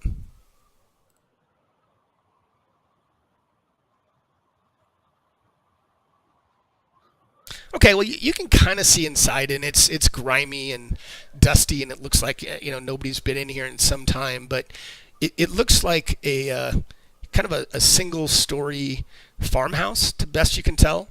You can see a bed in there, you can see some dressers, but it looks like it's almost like a big ranch-style farmhouse, best you can tell. But you don't see anything other than furniture and bed, but you don't really see anybody in there from where you are. Where did that man say that they died? To the south. I want to go They and knock on were the in door. two separate places, right? Here, let me go back 1 second. We don't know where the man ran, but we know the murders happened in the south. And after we walked outside, we saw the dove again. Yeah, I was trying to remember his story where he said the So bodies were found. I threw that It into was chat. the field in the south. Yeah. Yep, I threw that in chat, just so you guys have it. See if you want to look back. But basically, he was in the south, and she was found in her farmhouse, dead in her own bed. Guys, I think this is the farmhouse where she died. I knock on the door. Okay, so you knock and it echoes and echoes and nobody answers. I knock the door down. It might be unlocked. Okay, so you bust the door in and it falls quickly off the hinges. It again does not look like somebody's been in here in some time. And as your eyes kind of adjust to the darkness, I mean, you can tell that this house is just in complete disrepair. It looks like nobody's been in here in probably a year. But you see like I said, you see a bed, you see some desks, and you see some various things, furniture scattered around the house, but that's all you see. Does it taste locked? So Claudian comes into the house. I still have my torch lit. Okay. So a bit more visible in there now. She was found dead in the bed, so I want to go check out the bed in the house. Okay. So you check out the bed, and you don't really nothing unusual. I mean, you don't really see anything that's of note. It looks like there's some really old sheets and things of that nature, but you don't really see anything else on the bed.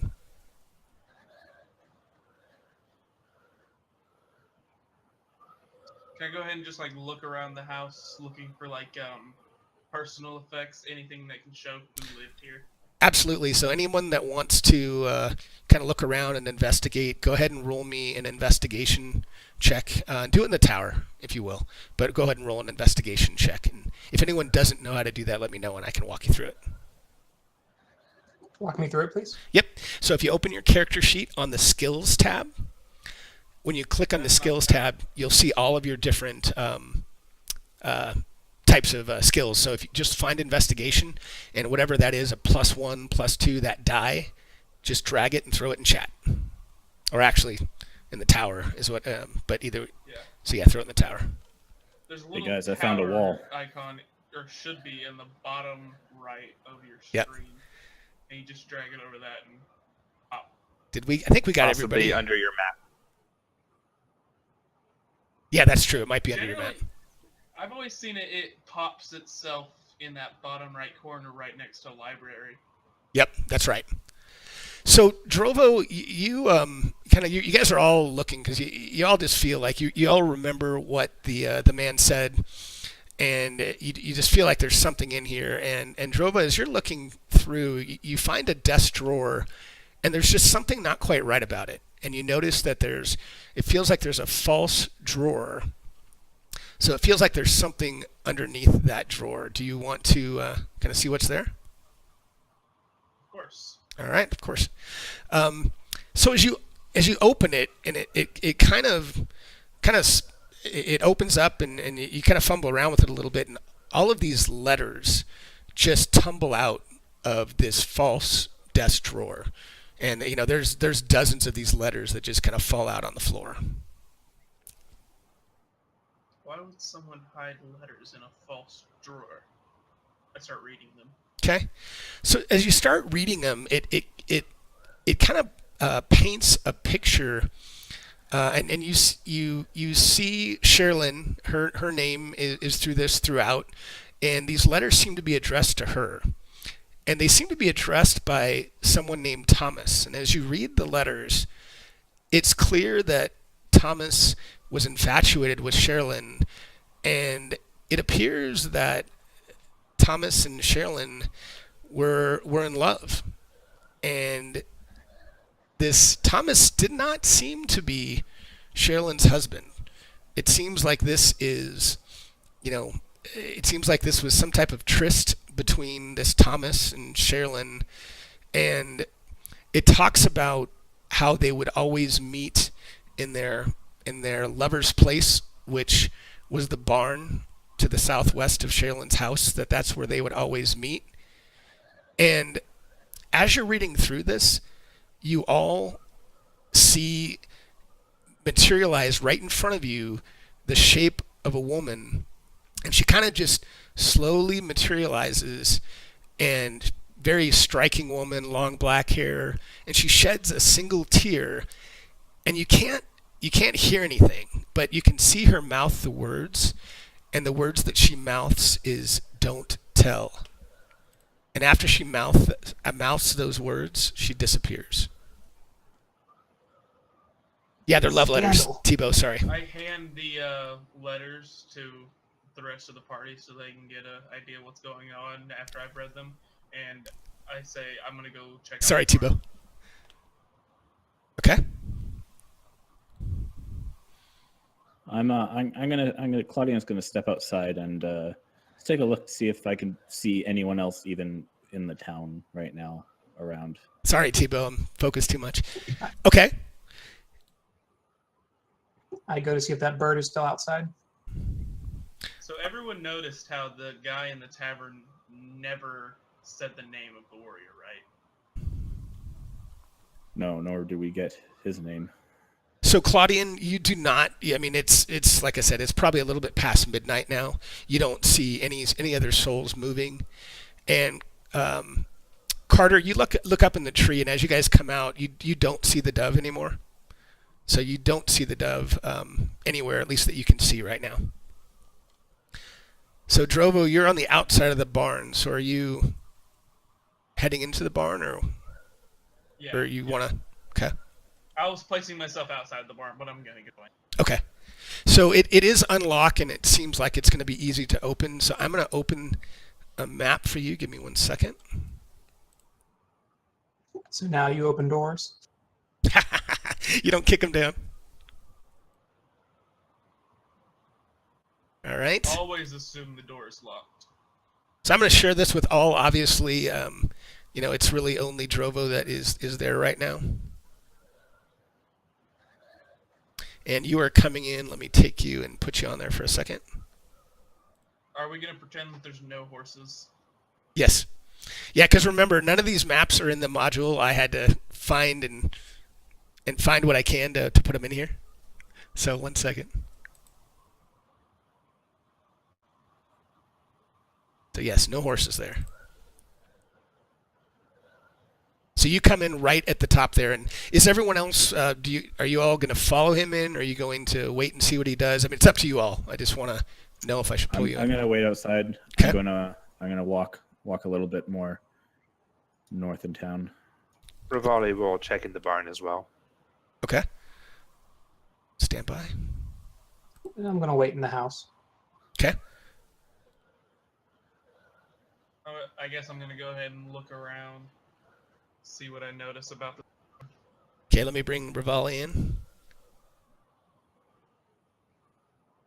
So is it just wait, why did that? That's weird. 1 second. Because I was playing with it. No, I need to put Drovo back on. Yeah, there we go. And a back. Okay. Now you're on. I don't know, it's weird. I don't know why And Rivali back. is green. That's weird. You look a little bit different, Rivali. Huh. What do you mean Oh, screen? maybe is it because I was playing with my dice earlier? I don't know. I was changing the color. I'll have to check it out. It just seems weird that you have a green background that I'm not used to seeing, but maybe it's just me. All right. Oh, we both have it. I just have a white Oh, circle you're right. around my token. Yep, He you're doesn't right. have the white circle. So Carter and Claudian, you said you're both are you gonna stay in the other house? I'm in the house. I'm still out. Okay. About in town, Okay. back on the main road. All right. So as you guys come in here, the only thing you see, and give me 1 second to put this on the map.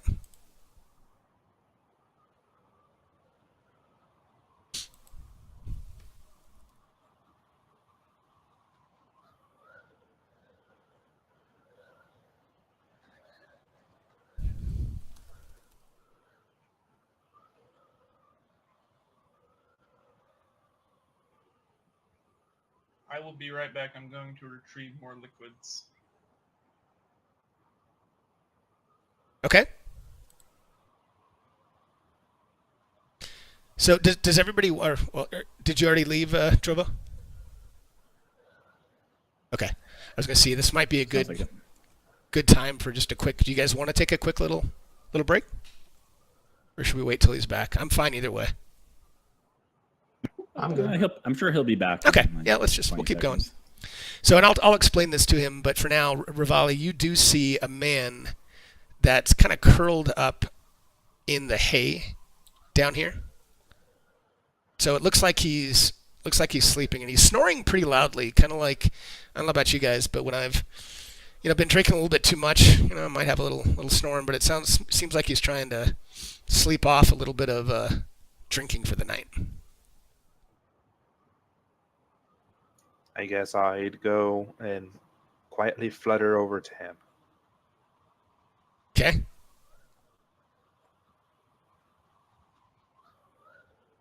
And maybe we can wait until Drovo's back if we want for a sec to see what he wants to do.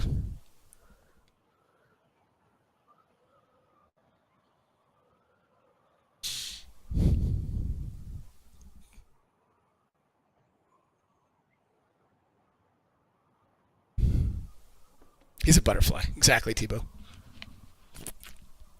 Thanks, guys, for joining tonight. It's a fun little adventure. Do you wanna go back to me since he wouldn't? Yeah, absolutely. Yeah, he if you guys see me, yeah, he wouldn't see me anyways. I'm actually going to go back to the inn and go back upstairs and knock on some of those doors up there. Okay. So stand by 1 second.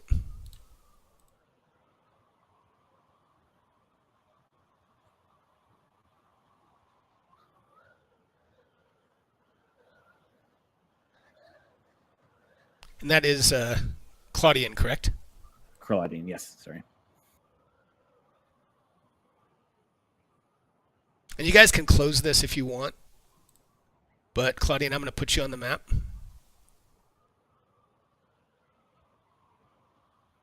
Oh, closed. 1 sec.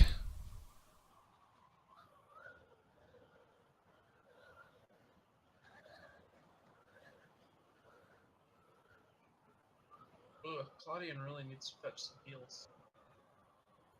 Yeah, it would be nice. So you actually see, kind of as you're getting up here, you start seeing a couple of people that are just kind of passed out on the floor up here that looks like they didn't quite make it to their rooms, that are just kind of, snoring, and it looks like they'd been drinking at the tavern and didn't quite make it back to their rooms. None of them looks looking very conscious. Well, I mean, as you kind of get closer to them, one of them kind of wakes up just a bit and kind of stares at you like, "Huh? What? What's going on?" I go, sorry to bother you. I'm from out of town. I received an invitation some time ago from my friend Thomas. I'm curious if you know where I might find him. They say, "Thomas, oh, he's probably sleeping it off over in the barn. He has a tendency to get drunk, and for whatever reason, he likes to go sleep in that barn that's a little bit to the southeast from here." I say, thank you very much. Enjoy the rest of your evening, and I make my way back over. He kind of says, he just kind of waves his hand like, just let you go. Elvis the drunk people. Thank you very much. Exactly. Yes. I did Elvis the drunk person. You're right. All right. So I'm gonna go back to the barn. And are you gonna head into the barn with him? It's up to you, Claudian. You don't have to. I just want. I'll go in. If I knew they were gonna go in, so I'm gonna go in and see what's shaking with them. Okay.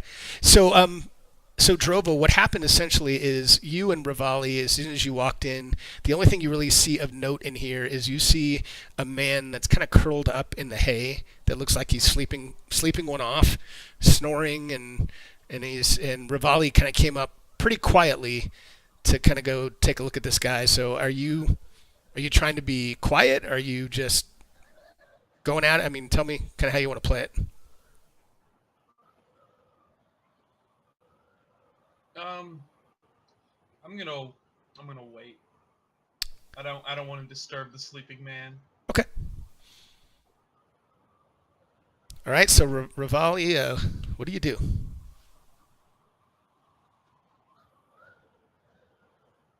Sorry, push to talk is going to be the death of me. Oh, I understand. Sorry. Yep. Hey, just Just Drobo back? considering the guy, seeing if I can gather anything from my surroundings. Nothing special. Okay. All right. So you don't really notice anything. You're not waking him. You're just kind of looking to see what he looks like or whatever. Yeah, I don't necessarily trust him if I'm associating him with the bird from outside. Okay. I'm just kind of suspicious.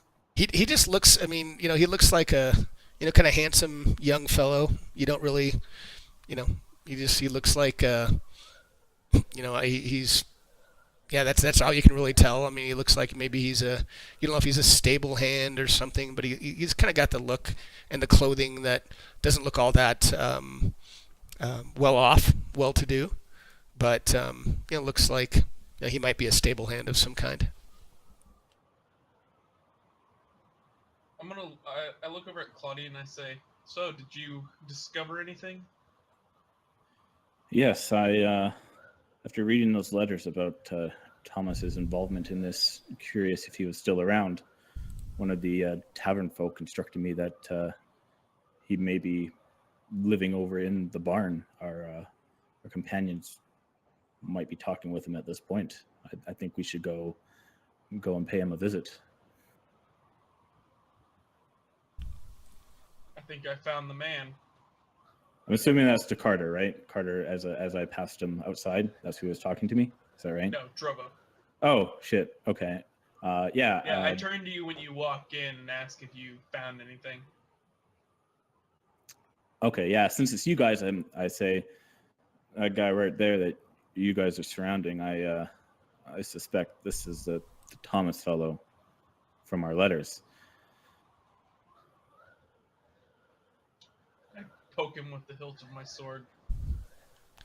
And as you do that, he kind of snaps out really quickly. Although he still seems to be trying to shrug off his, what seems to be some too much alcohol. And he looks at you and he kind of scowls immediately and he says, "Who are you? What are you doing here? What do you want?"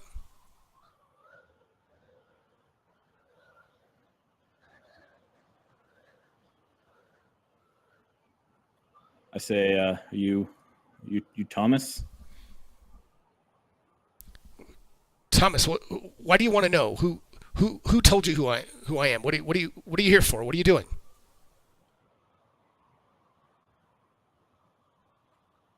The woman who died a year ago told us who you were. His eyes just become just wide as saucers, and he just screams out, yes, it was me. You must have seen her. I keep seeing her.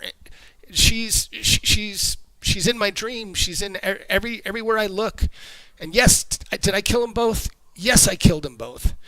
And the murder weapon, everything's at my house, in my basement. Everything's there. But I can't stay here. And with that, you see him kind of slip on a ring on his finger, and he winks out.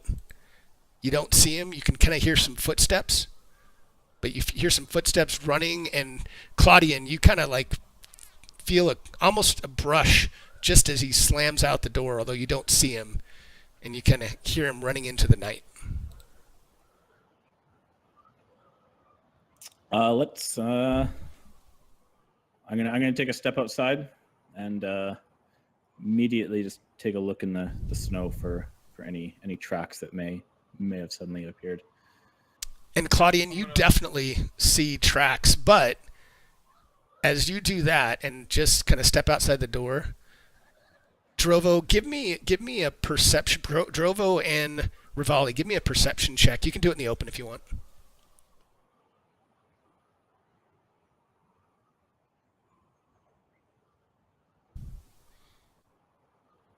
All right, so Rivali in particular, your attention is drawn into the right corner over here by my arrow, and kind of from the ceiling, you see drop down this monstrosity that scares the crap out of you, and looks a little bit like that.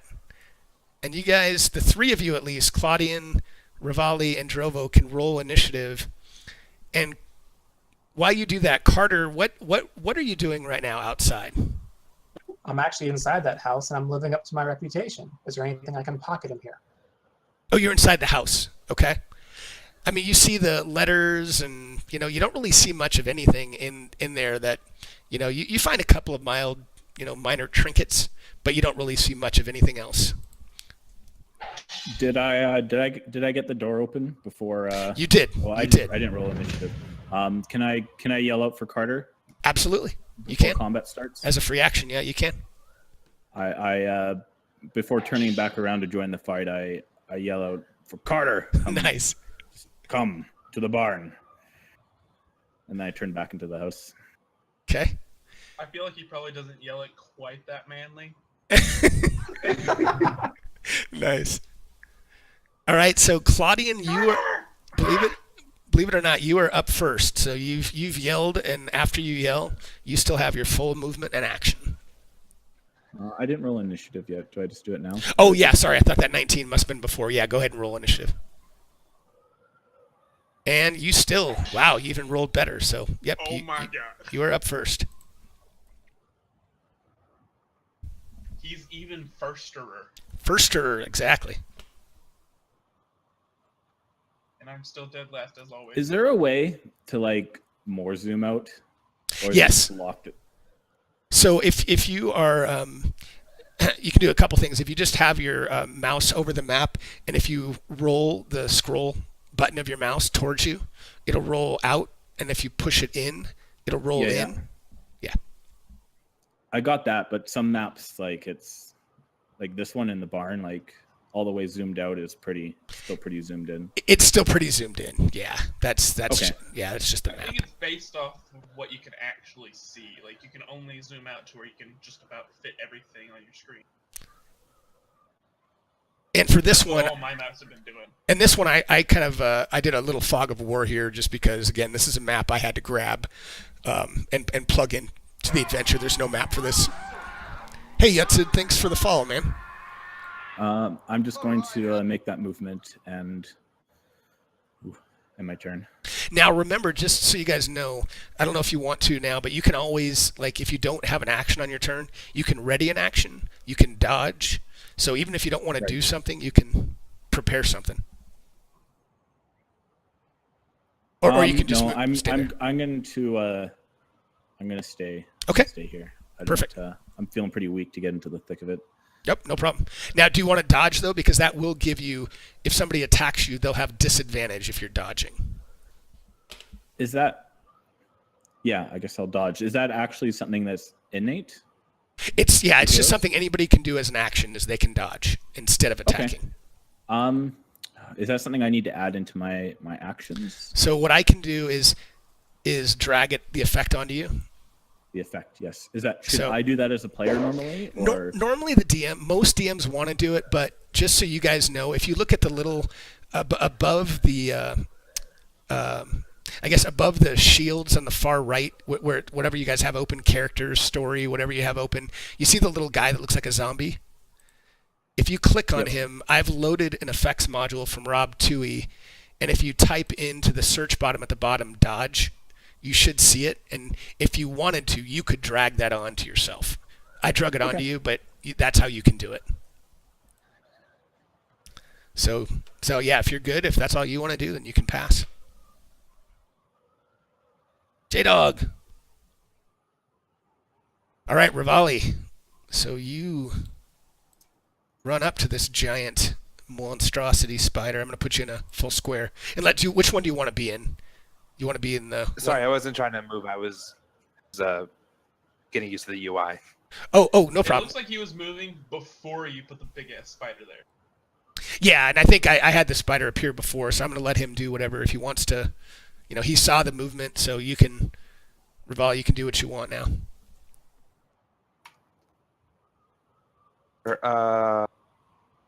Is it considered a beast by chance? I'll let that be deciding factor. You can. Why don't you give me a nature check, and you can do it in the open if you want. Thanks, Jade. A hug, man.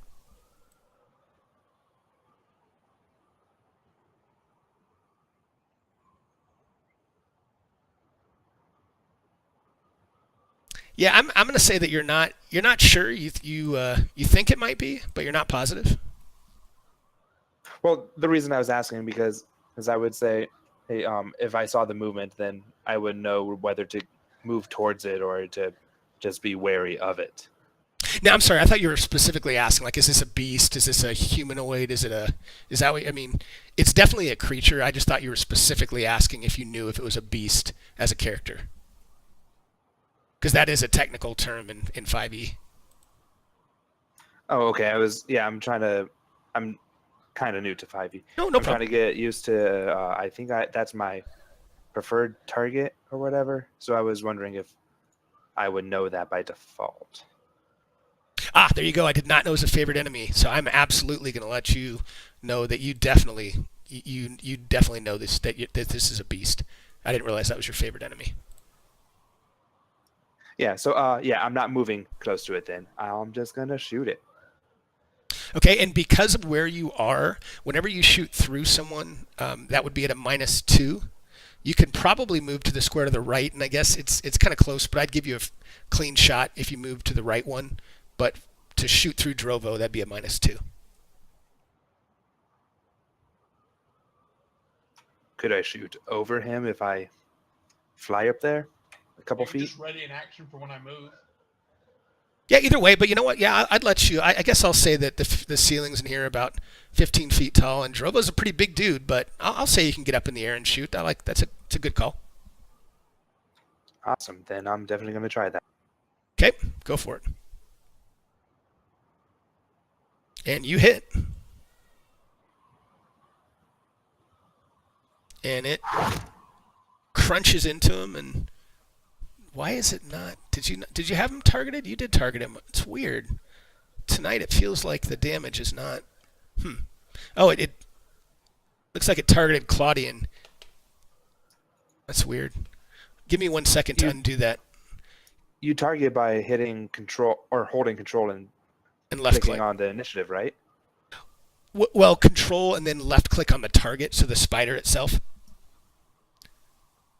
Okay. Well, it didn't I was trying target to click it Claudian, on Claudian the already had combat damage tracker. on him. That's why.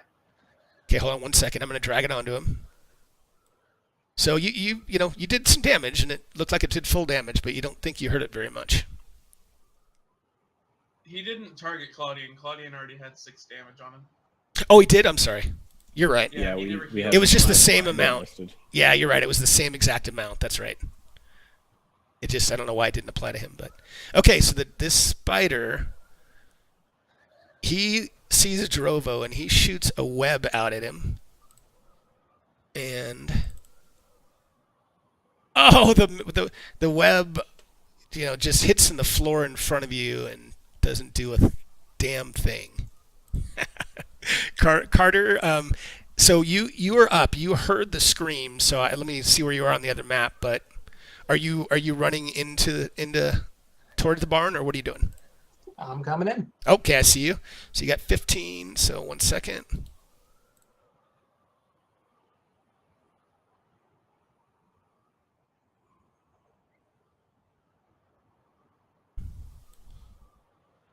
All right, so you get there with about, I'm going to call it 15 of movement.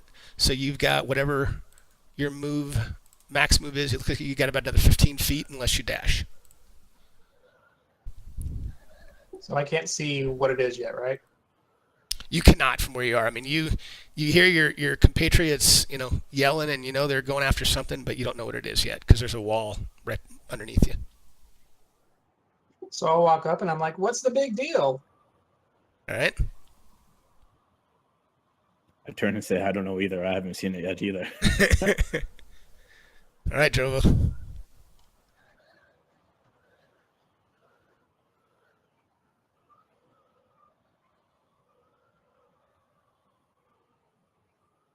Up close and personal.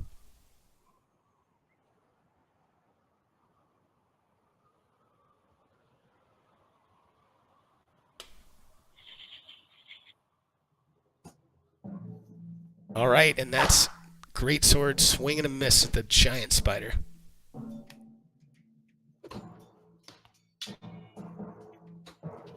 We no longer have a paladin, do we? What's that? We don't have a paladin anymore, do we? No, we don't. You got a cleric, but not a paladin. We do.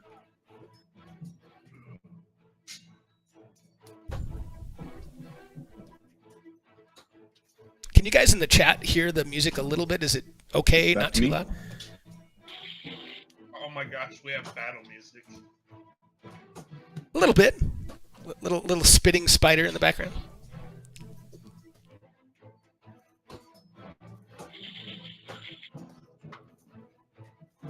All right, I'm gonna go for it. I'm gonna come in. Thanks, Genghis. Or Tebow. Sorry, Genghis. So I'll have you move it, just so you guys know. You can definitely get there. And you guys probably know Yeah, it. if I do it the okay. wrong way. But you're fine. You're fine. You can get it. All right, 1 out of 10. Do not recommend. Oh, let me take off. I'm gonna go ahead and. I'm going to take off dodge. sorry? 1 second. Let me take off the dodge because. Yep. So go ahead. Do whatever you want. How would I have taken it off? You can't, as a player, you can't remove effects. You can only put them on. Okay. Yeah, I'm gonna go ahead and do double or I'll make my first unarmed attack. Okay. Oh, and you solidly hit him with that quarterstaff. Oh, that's the wrong way. Oh, but well, it's the same. It's the same, modifier, so you're fine. Just roll the unarmed attack damage.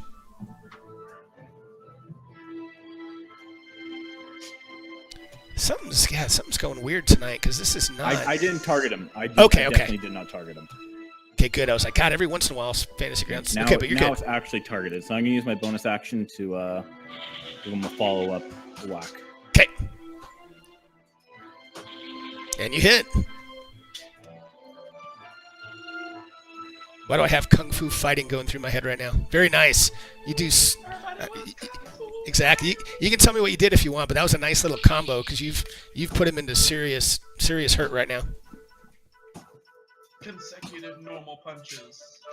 Yeah, I just I figure he's got one too many legs, so I try to take out, I focus with 2 of those punches on one of his legs and try and snap one of them. All right. So Raval, I think, Raval, you'll be up next.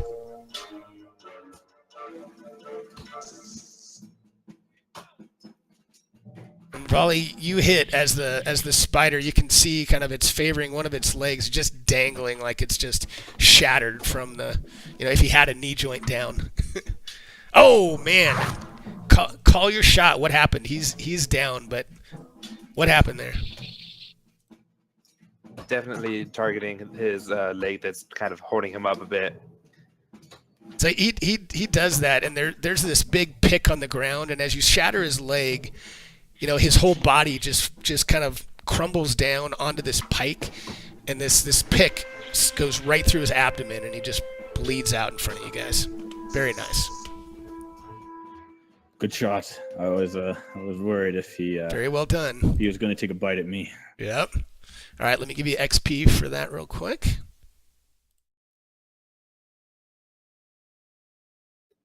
Yeah, I yell over to Carter. By the way, it was a spider. Yeah, that was good. All right. What is that roll? That roll just now was seeing if I can pick up my arrow. Oh, the 55 or? Yeah, What? percentage 55. Oh, I see. Because usually what I do, and that's fine. I'll give that to you, and so you go ahead and get your arrow back. I usually just have you, if you only rolled 1, I'll just have you do a d6 or something. But you got it. You got it back. Okay, thank you. I shriek and grab my shield and start swatting it. Okay. Kill it with Nice. fire, all the fire. Nice. All right, so it's dead. The spider's dead. You don't see anything else down here. You guys did see some. I think it was Claudian that was looking outside. You do see tracks leaving the barn.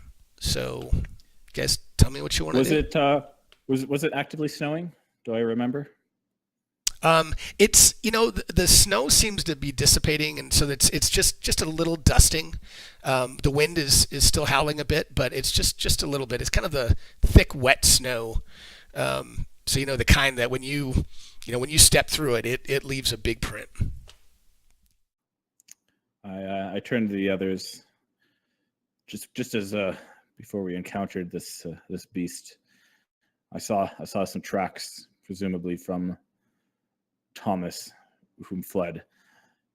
It's not snowing, so we should be able to follow them and have some time, since they aren't being actively covered by fresh snow.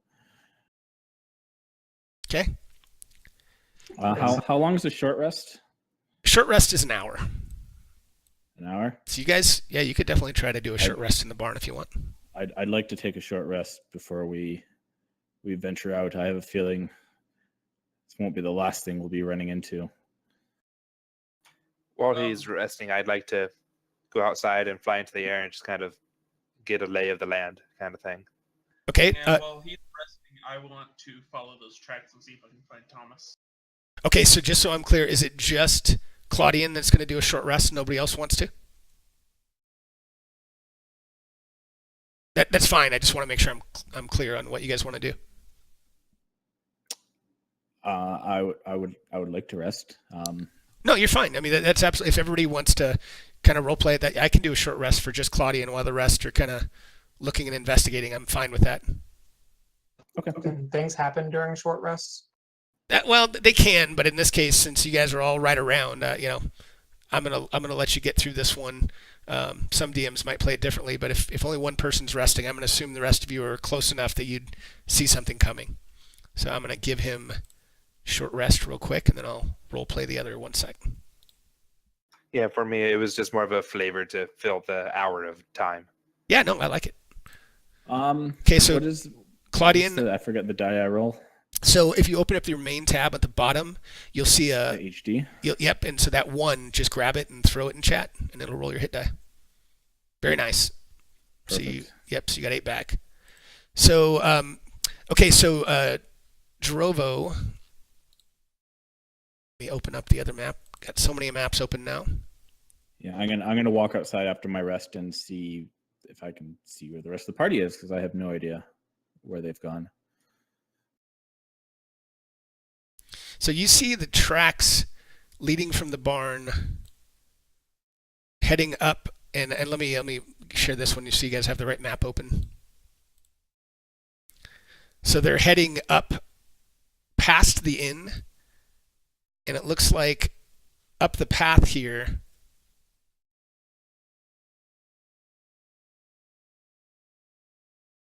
Oh well. So before we go further, we might have, I don't know, it might be an hour, probably somewhere around that left. Do you guys want just a quick bio break, or does everybody want to just keep playing? I'm fine with whatever, but do you guys want a real quick bio break for everybody, or? I'm good. I'm good. Good without a break? I'd like to. If anyone wants to take one, I'm fine though. Was that one quick breather? Yeah. Yeah, let's do. Volley. If everybody's good, let's do 5. How about 5 minutes, and I'll put a little thing in chat, and when you're back, you can just check that so I know everybody's back. How's that? Sounds good. All right, let's do it. 5 minutes. Thanks, guys. So, chat, thanks, guys, for coming in. This is a fun little adventure. I hope they're having a good time. It's short, but it's got a little flavor and couple neat encounters. They're not too far away from finishing, so I'll do my little timer in chat. Intermission. Do my 5-minute marker here. 00. All right. So let's see. What else do I want to give them here? So we got this. Crit. Nice. Yes, it is. The last one was so crappy. This one has 3 crits and 2 19s in it. Dice are fickle, man. Yep. All right, I'm gonna run out for a quick smoke break, and I'll be back. Sounds good.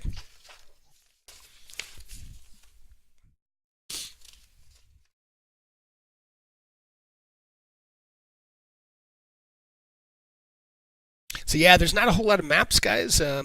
It's a great adventure. I love it. Just from the map side, I probably could do a better job next time of finding some other maps.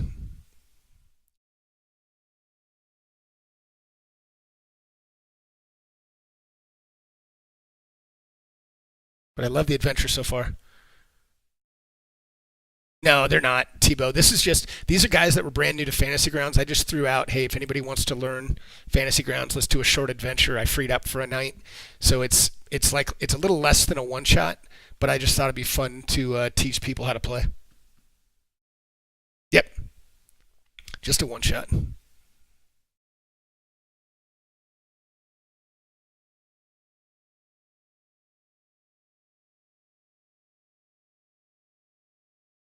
Thanks, Tebow. I do enjoy doing that, and I hope they're having a good time. But I think they are. This might be a tough little. I might have to actually. You know what? I need to redo this because we lost a player. So I need to go back. Where's the image? I need to find the encounter. Basement. Why don't I see that? Oh, there it is. This.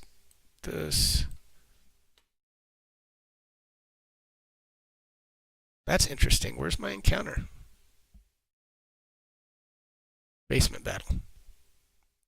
I think I need to go back and change this. Because this is going to be off the charts deadly for these guys. How about, what if we do 2 of these guys? That'd still be too hard? Yeah, this is going to be, I'm going to change this, guys, to add, because I had leveled this up for 5. Now that they're 4 and none of them have played much, I need to do a different. So I'm going to change this on the fly. I'd put in dretches, which are more tough. So would it be, how tough would it be with 2? Super deadly. Really? So I'll do 1 mains. That's going to be easy. Oh, that's why. 2. Hard. 3. I think he had 3. So that'll be good. 3. Go back to mains. Exactly. I'm going to go back to 3 mains. That's what I should do, and that's what I'm doing. Put these guys in. Hide Thomas up here. I have the mains demons here. Close that out. Or let's actually share that well. Close that out. And now save it. And we're ready to go. So let me put a vote back in chat. Vote. /vote. Thanks for popping in, Patrick, too. I appreciate it. So, guys, I have a vote now in chat. And just click once if you're back, twice. Well, twice if you're not.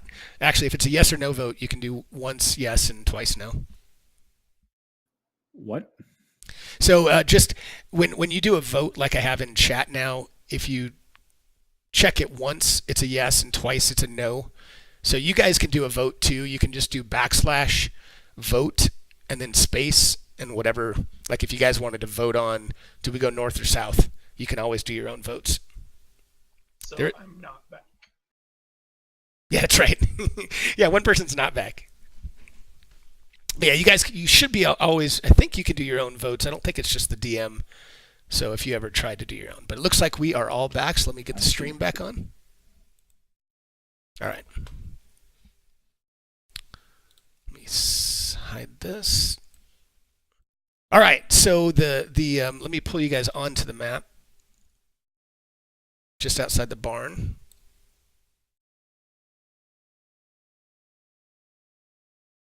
And you guys can decide your order, but let me share this with you again. So I kind of gave you the path of where, rather than, there's a lot of other, the path of where it looks like these boots, as you're looking at the tracks coming out of the barn, this path that I'm showing you all the way up to the top northwest appears to be where the tracks are heading toward. I want to ask the others, does anyone not find it horribly suspicious that he just spilled everything like that and then ran? I think it's even more suspicious that Spider didn't eat him. Yeah, the spider was an encounter I threw in to give them one more attack. I just know that I'm gonna kick the little run's teeth in for running away. It almost feels like a trap to me that Oh, it is a he would trap. throw out such things and then, Of course it's a and trap. then flee. He had no reason to disclose any of that information to us. All right, Admiral Akbar.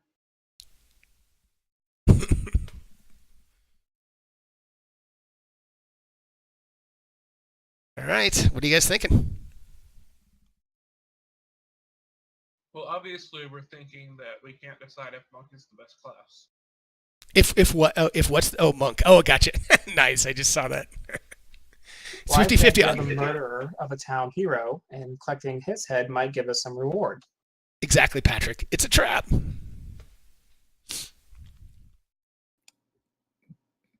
But are we even sure he's the one who did the murder? I love it when people, they think. I don't think anyone else in this town knew he did, other than just what we gathered from those letters. Fine, justice it is.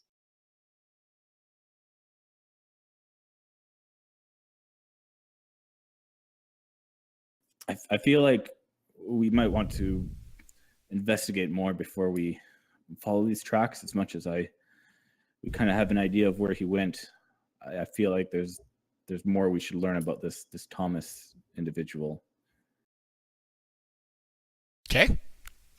Can Rivali see anything out of the ordinary from the air? No, I mean, again, it's the wind is still whipping around outside, but you don't see it's obviously now probably about 1:15, 1:30 in the morning, so it's kind of the middle of the night. Everybody seems to be in their homes, locked tight. I mean, you obviously have the inn. There's at least a few drunk, passed out people upstairs. You ask them a question or two, but those are the only people that you have any knowledge of where they are. Did Rivali see any other houses as he was flying? You do. So let me open that up and I'll show you. There are a number of houses that are in the map here. 1 second.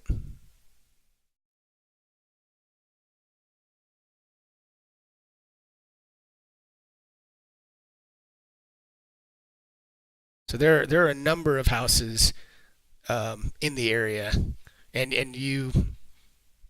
like I said, the tracks are leading here, but at the same time, there are numerous houses in this little hamlet.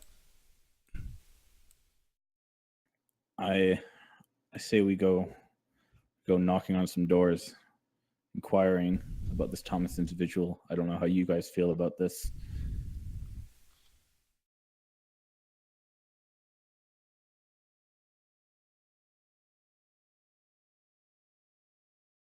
You can. Would you agree that do you guys feel we should learn more about this individual, or should we just follow him?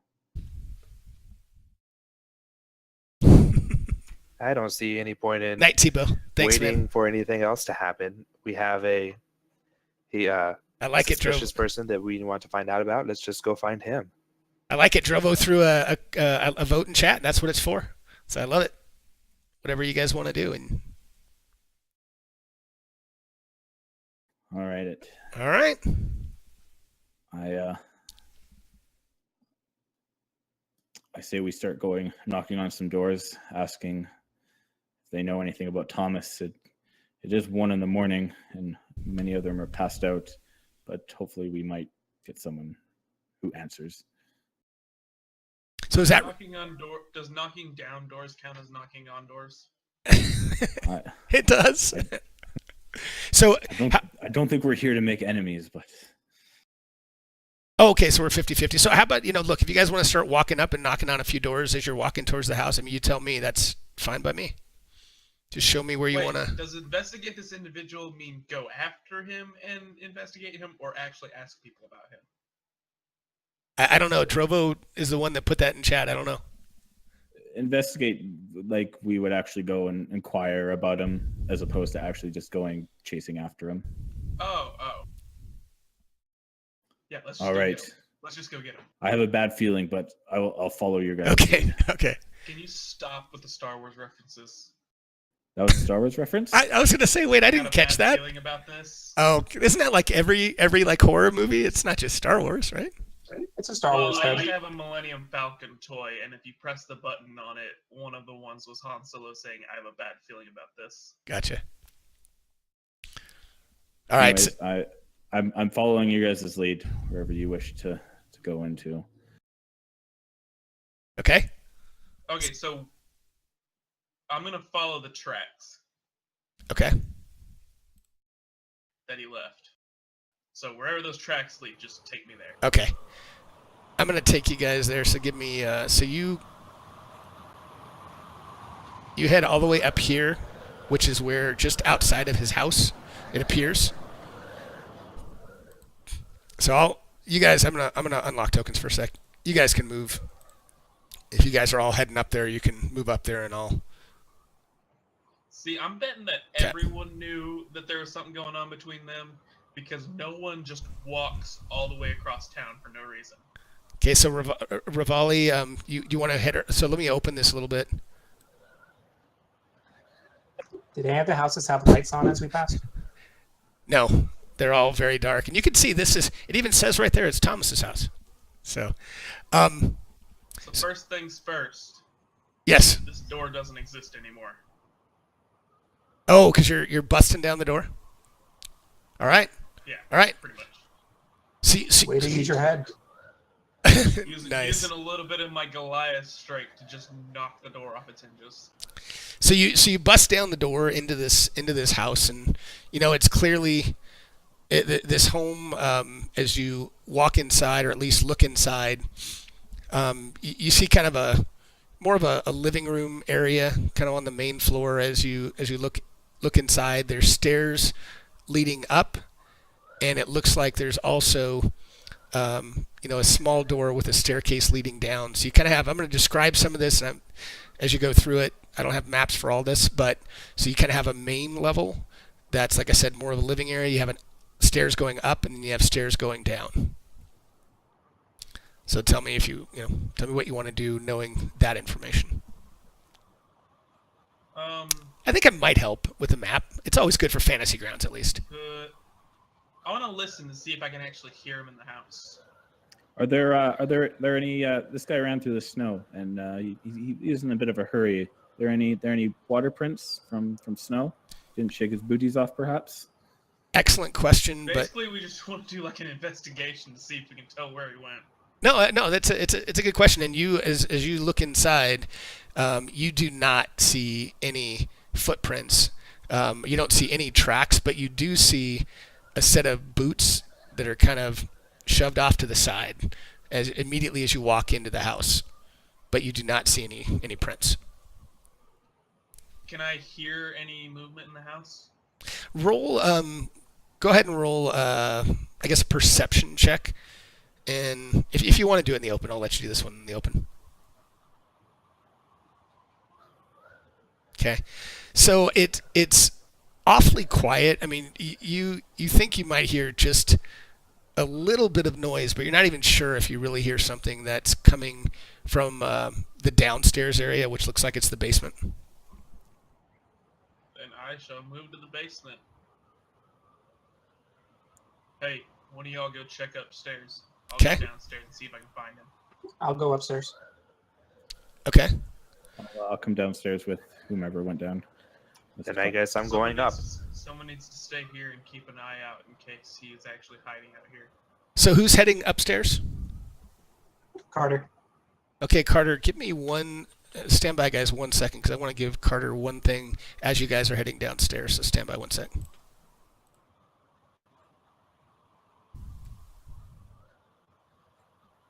So Carter, I'm going to whisper this to you.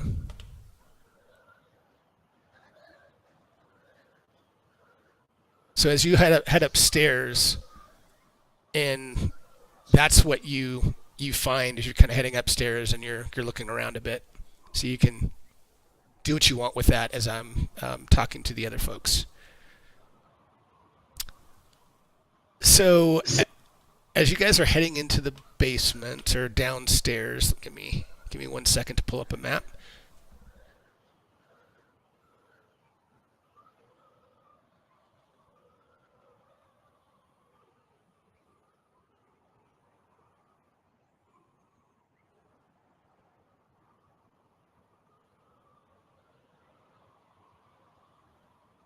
Stand by. Where's my map?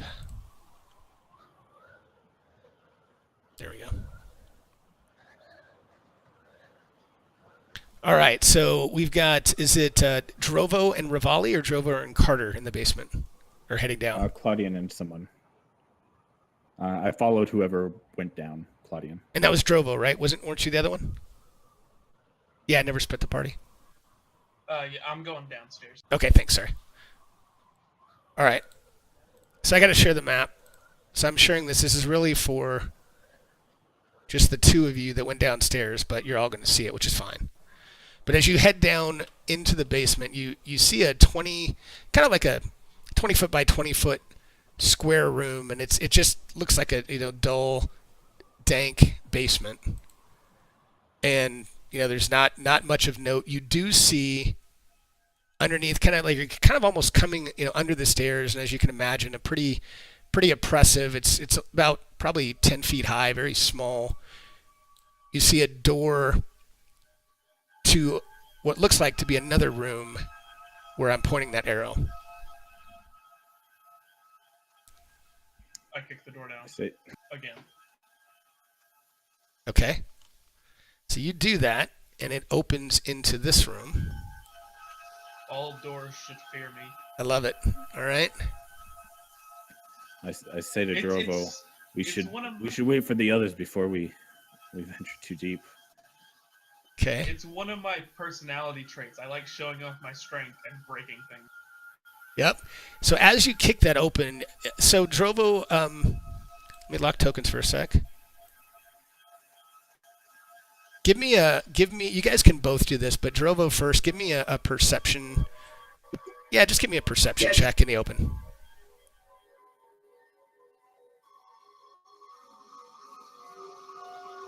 All right, Drovo, you notice as you slam open this door, you notice what appeared to be this huge circle, and it looks like it's made of salt that just brushes away as you open the door.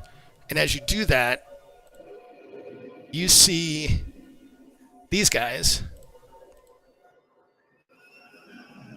Ah, crap. Great. I just broke the demon salt, or the spirit salt circle. You see these guys that look hungry, and you guys can roll initiative as they seem to have been kept in check and are no longer. And so, guys, you can tell me what you're doing with the folks that are upstairs, but obviously we still have two folks that are not downstairs. I want to grab the sheet on the bed and start heading downstairs. Okay.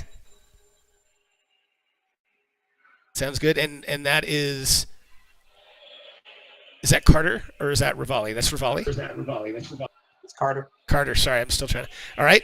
And then Rivali, what are you doing? Waiting to hear some kind of commotion, and then I'll react to that. You didn't hear the door get kicked in? That's more or less to be expected at this point. All right, so Drovo, which makes sense because you kicked down the door, you are first to act, and you see these three nasty-looking demons.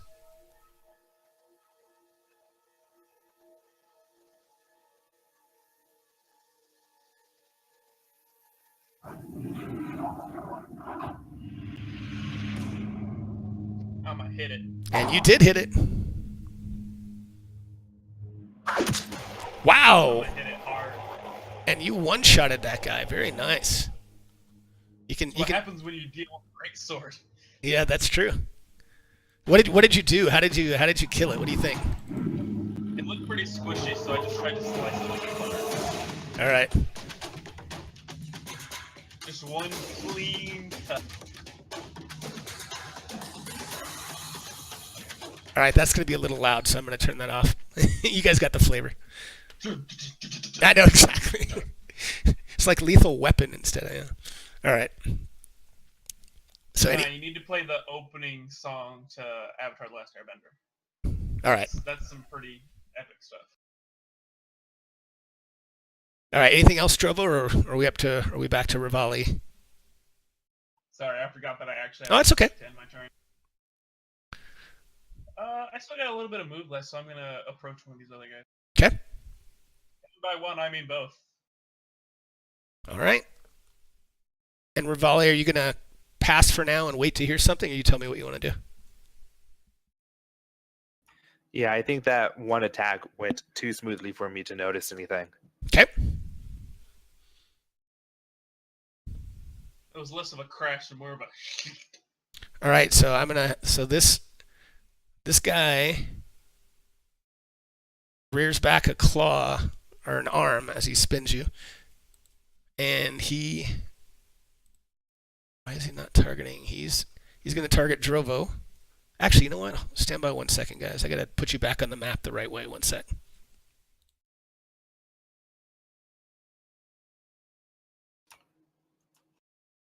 If you don't pull him in from the combat tracker, sometimes it screws you up here. So 1 sec. Yeah, the other two guys don't have health here. Yep, that's how I always know. All right, there we go. Now he's got Drovo targeted, and he claws at him. Oh, and he automatically misses. He almost falls down. He misses so poorly.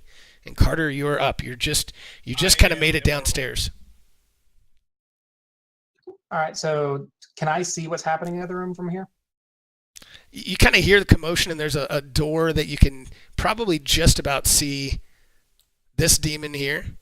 And that's about all you see. And obviously you see Claudia, and I don't know what he's doing or saying, but so you can just kind of see that demon as you're making your way downstairs.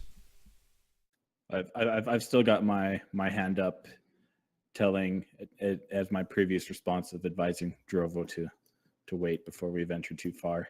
And Okay. He just has his hand up, kind of like pause, like, oh god, what did he just do? I walk past him doorway and kind of shrug him off and says, might as well just join in as I walk past. Okay. Oh, so we're going with the Marvel hero attitudes. I like it. The nonchalantness. And I think I have line of sight to him with a crossbow bolt. You absolutely do.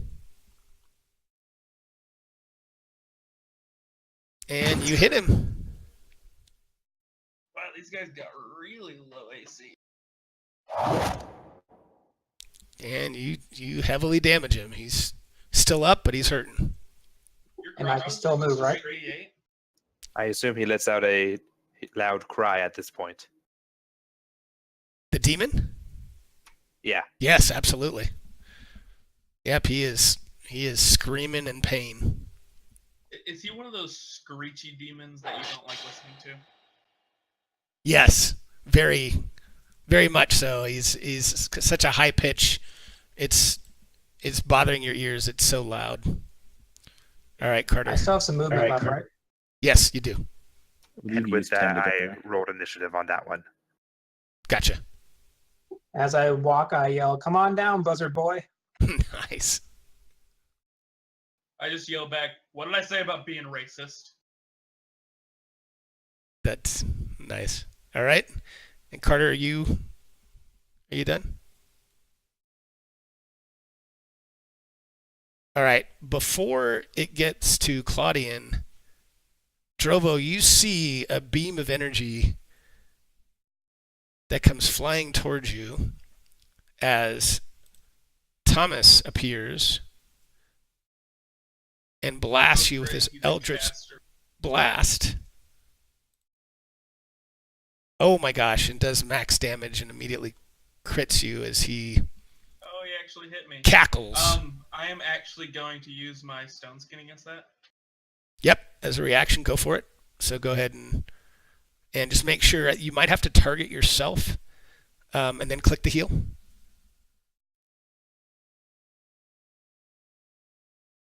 Holy moly, very nice.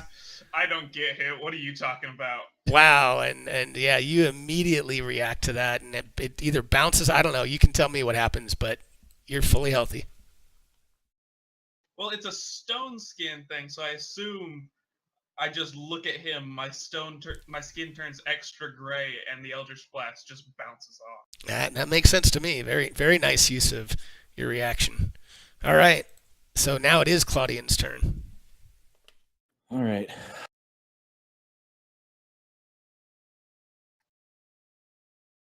You know we're playing low. Does against Eldritch Blast once. does talking to people count as an action, or is that a bonus action, or No, as long as it's short, you can do it as a free action.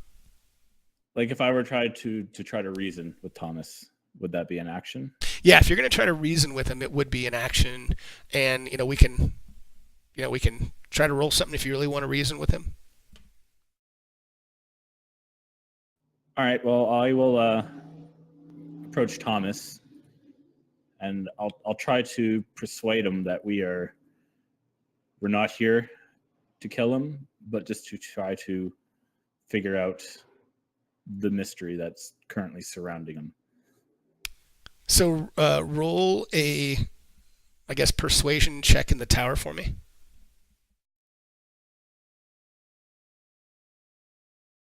Okay, and he just looks at you and says, "It's too late now. My patron has summoned these demons, and I have no control anymore. You all must die, or I will die."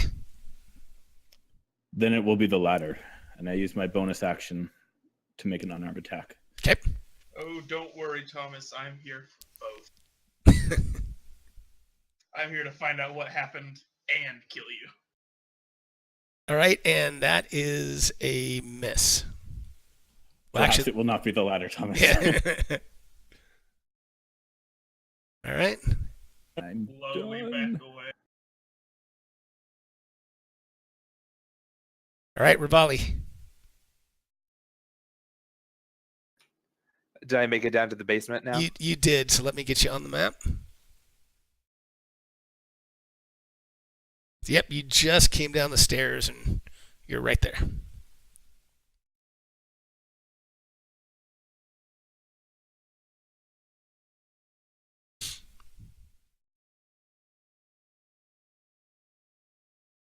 So I'm gonna kind of position myself Okay. over here against the wall and target.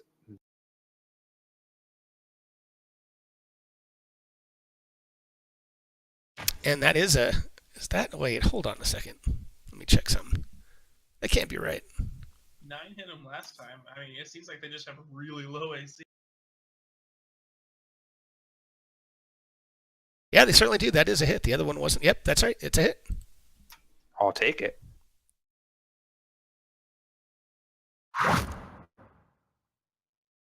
All right. And he's hurting, but he's still up. Does it only show the hit miss on your Actually, end? it does, but wait a second. Again, I don't know if you had him. Let me look at number 7, make sure that hit, stand by. Yeah, it shows his. But he was already hit, wasn't he? Yeah. Yes. Yeah, so he is down. I don't know why it's not. It's strange. I'm gonna have to look at see if it's taking off. Let me look at one second. Yeah, I've got it set right. That's weird, but he is dead. Yep, your arrow pierces him in the chest and he goes down in a heap. And with that, I say, honestly, you couldn't manage just 2 little demons yourself. Nice. Well, actually, there were 3. That's right. Now there's one. Oh, it's my turn. Hey, Yep. I'm gonna kill it.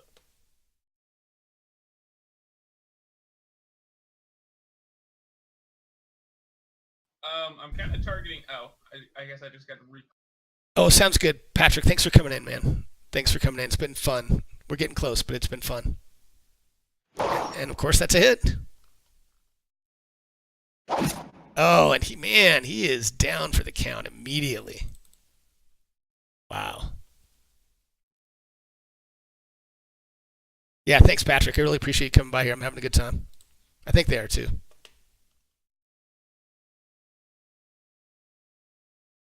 You're next. So this is going to sound very ridiculous, but I'm going to go with it. Okay. I take the sheet I put and I put it on over my head. Okay. Oh my god, don't. Rivali I move in. face palm so hard you can hear it. And I tell Thomas to stop. I feel like we're all just looking at him, just shaking our heads in disappointment. and roll, I guess, a either a deception or a performance. Either one. You and roll it. Yeah, go ahead. Just roll it if you want to roll in the open. That's fine. Did it roll? No.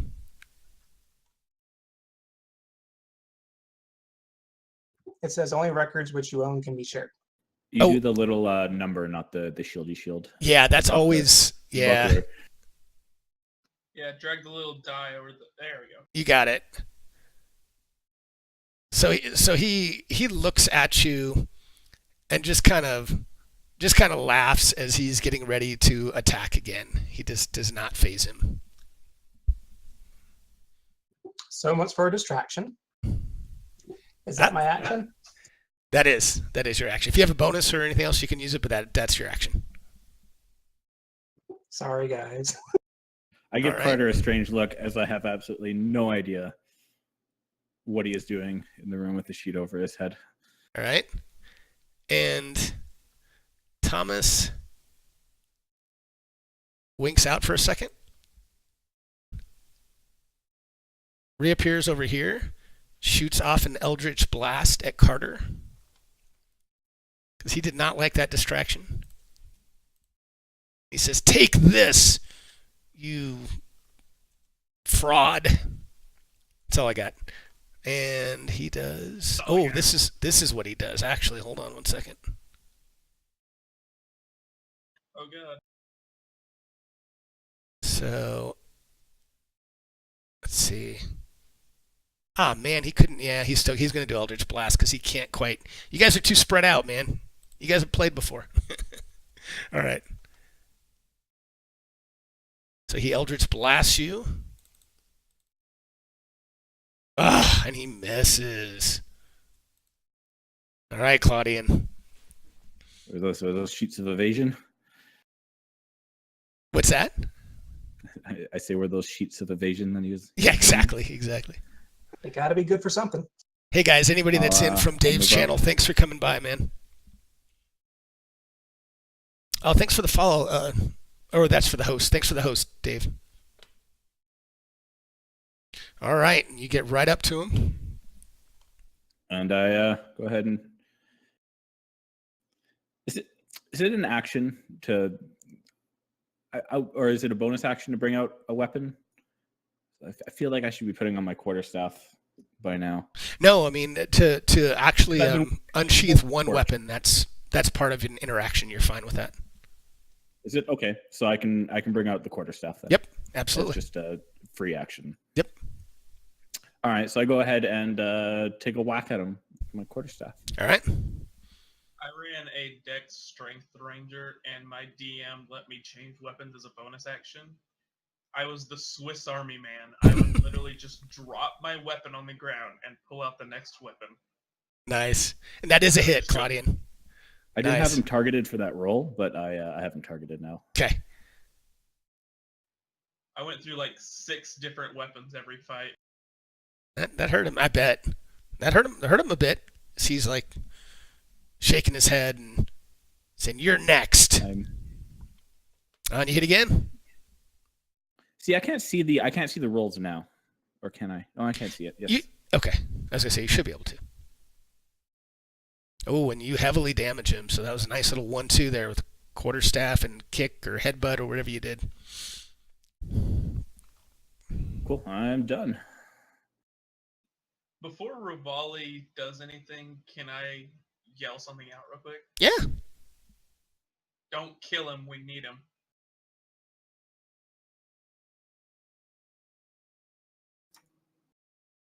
With bow drawn, he asks, What would we possibly need him for?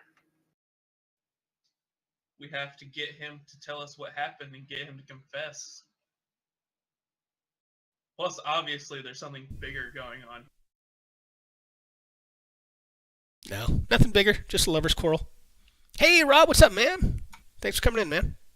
We're just wrapping up a little I bit have longer. something to reveal. All right. Is now a good time? Yeah, absolutely. I mean, yeah, absolutely. I actually have a journal of him being afraid of being discovered for what he's done. So remember, he was upstairs, guys. So when he was upstairs, he discovered a journal. He's so afraid I said of being Rob. discovered. What? Did I say Why- Bob? I'm tired, Why did man. he I'm sorry. confess everything to us? Look Rob. at his hair. Obviously, he's insane. Rob. And I'm sorry, I have to play the character. Rivaldi's going to take the shot. All right. And that is a hit.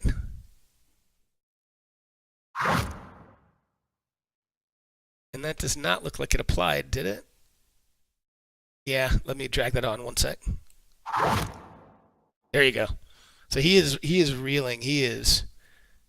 Oh, okay. I thought so. He is reeling. He looks like he's staggering. He's trying to stay up, but you guys won't get me.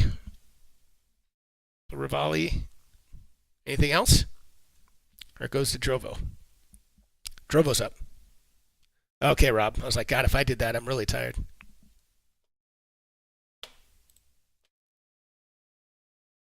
I'm gonna attack to subdue him, and I'm just gonna try to knock him out with the flat of my blade. Okay. So for those that don't know in 5e, you can do that only with a melee attack if you call it and you do hit. So if he rolls his damage and it's enough to kill him, it just knocks him out. So go ahead and... So you absolutely knock him out. So he is down and he is prone, but he is not dead. Are we still in combat technically, or is he doing? No. I mean, it depends on if you guys subdue him. Obviously, you can, you guys can hold him, and so no, you're out of combat. Yeah, I subdued him so that we could talk to him. Okay. Can we tie Is him he, up? is he unconscious? Is he unconscious, or is he subdued? He's Well, unconscious. just knock him out. Yeah, you just knocked him out, so he's unconscious right this minute. So you can decide what you want to do with that. We need smelling salts. I take off my boot and hold it up to his face. Okay. I hope you have a I do- plan for when he blinks out of existence again. I do have a rope on me. We can tie him up. Okay. Just take that out of my inventory. Do I have to do any?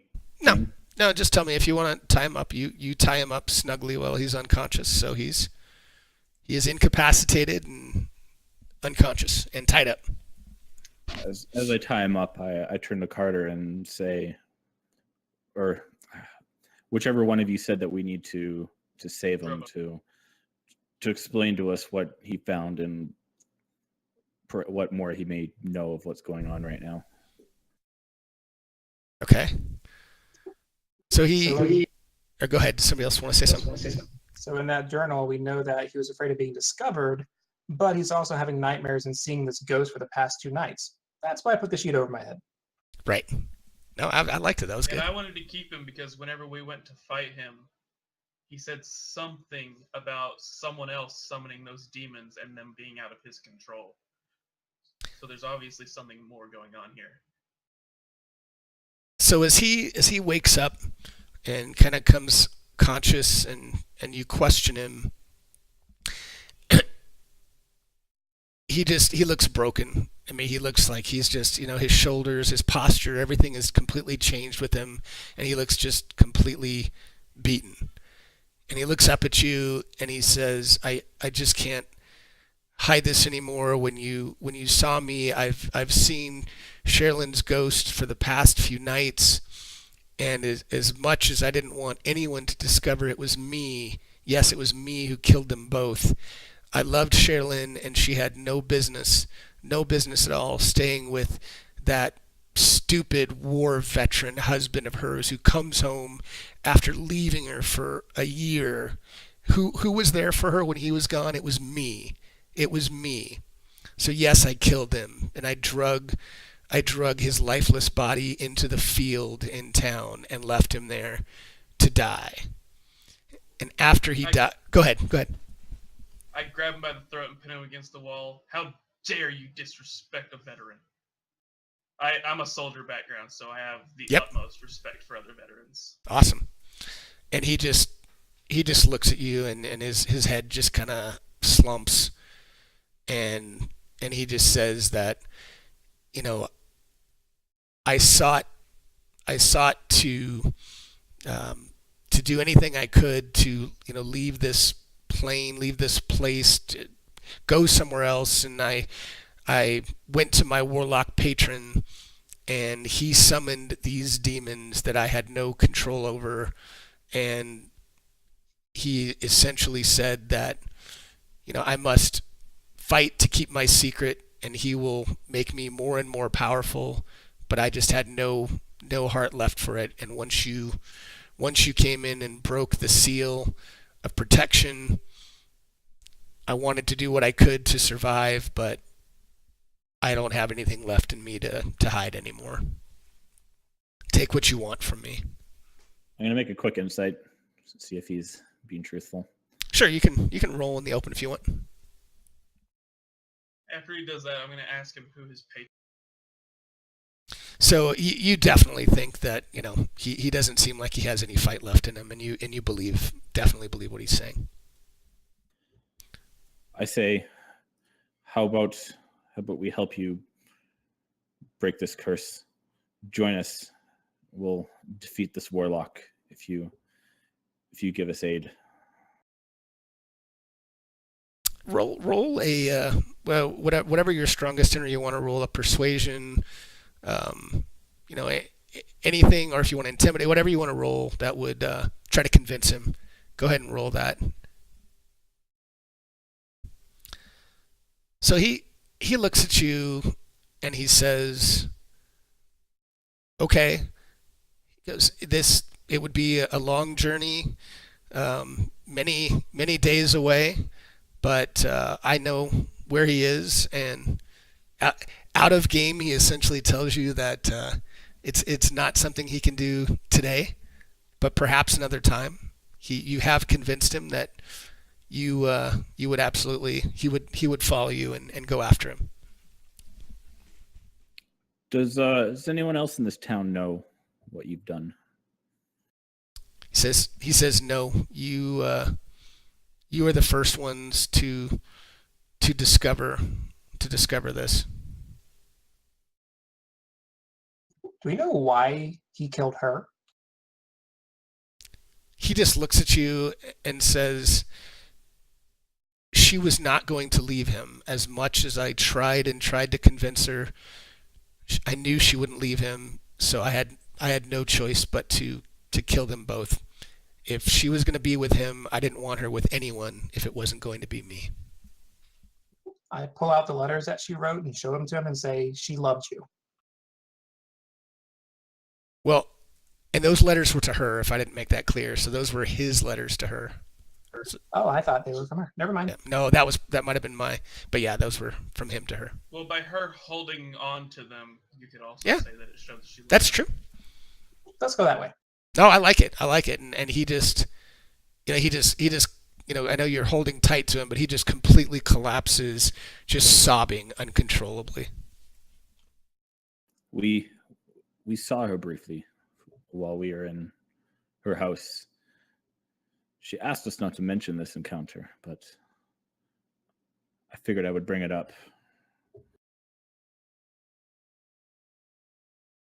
What does she mean by don't tell? Well, she probably doesn't want the whole village to know that she cheated on her war hero husband. That does make sense.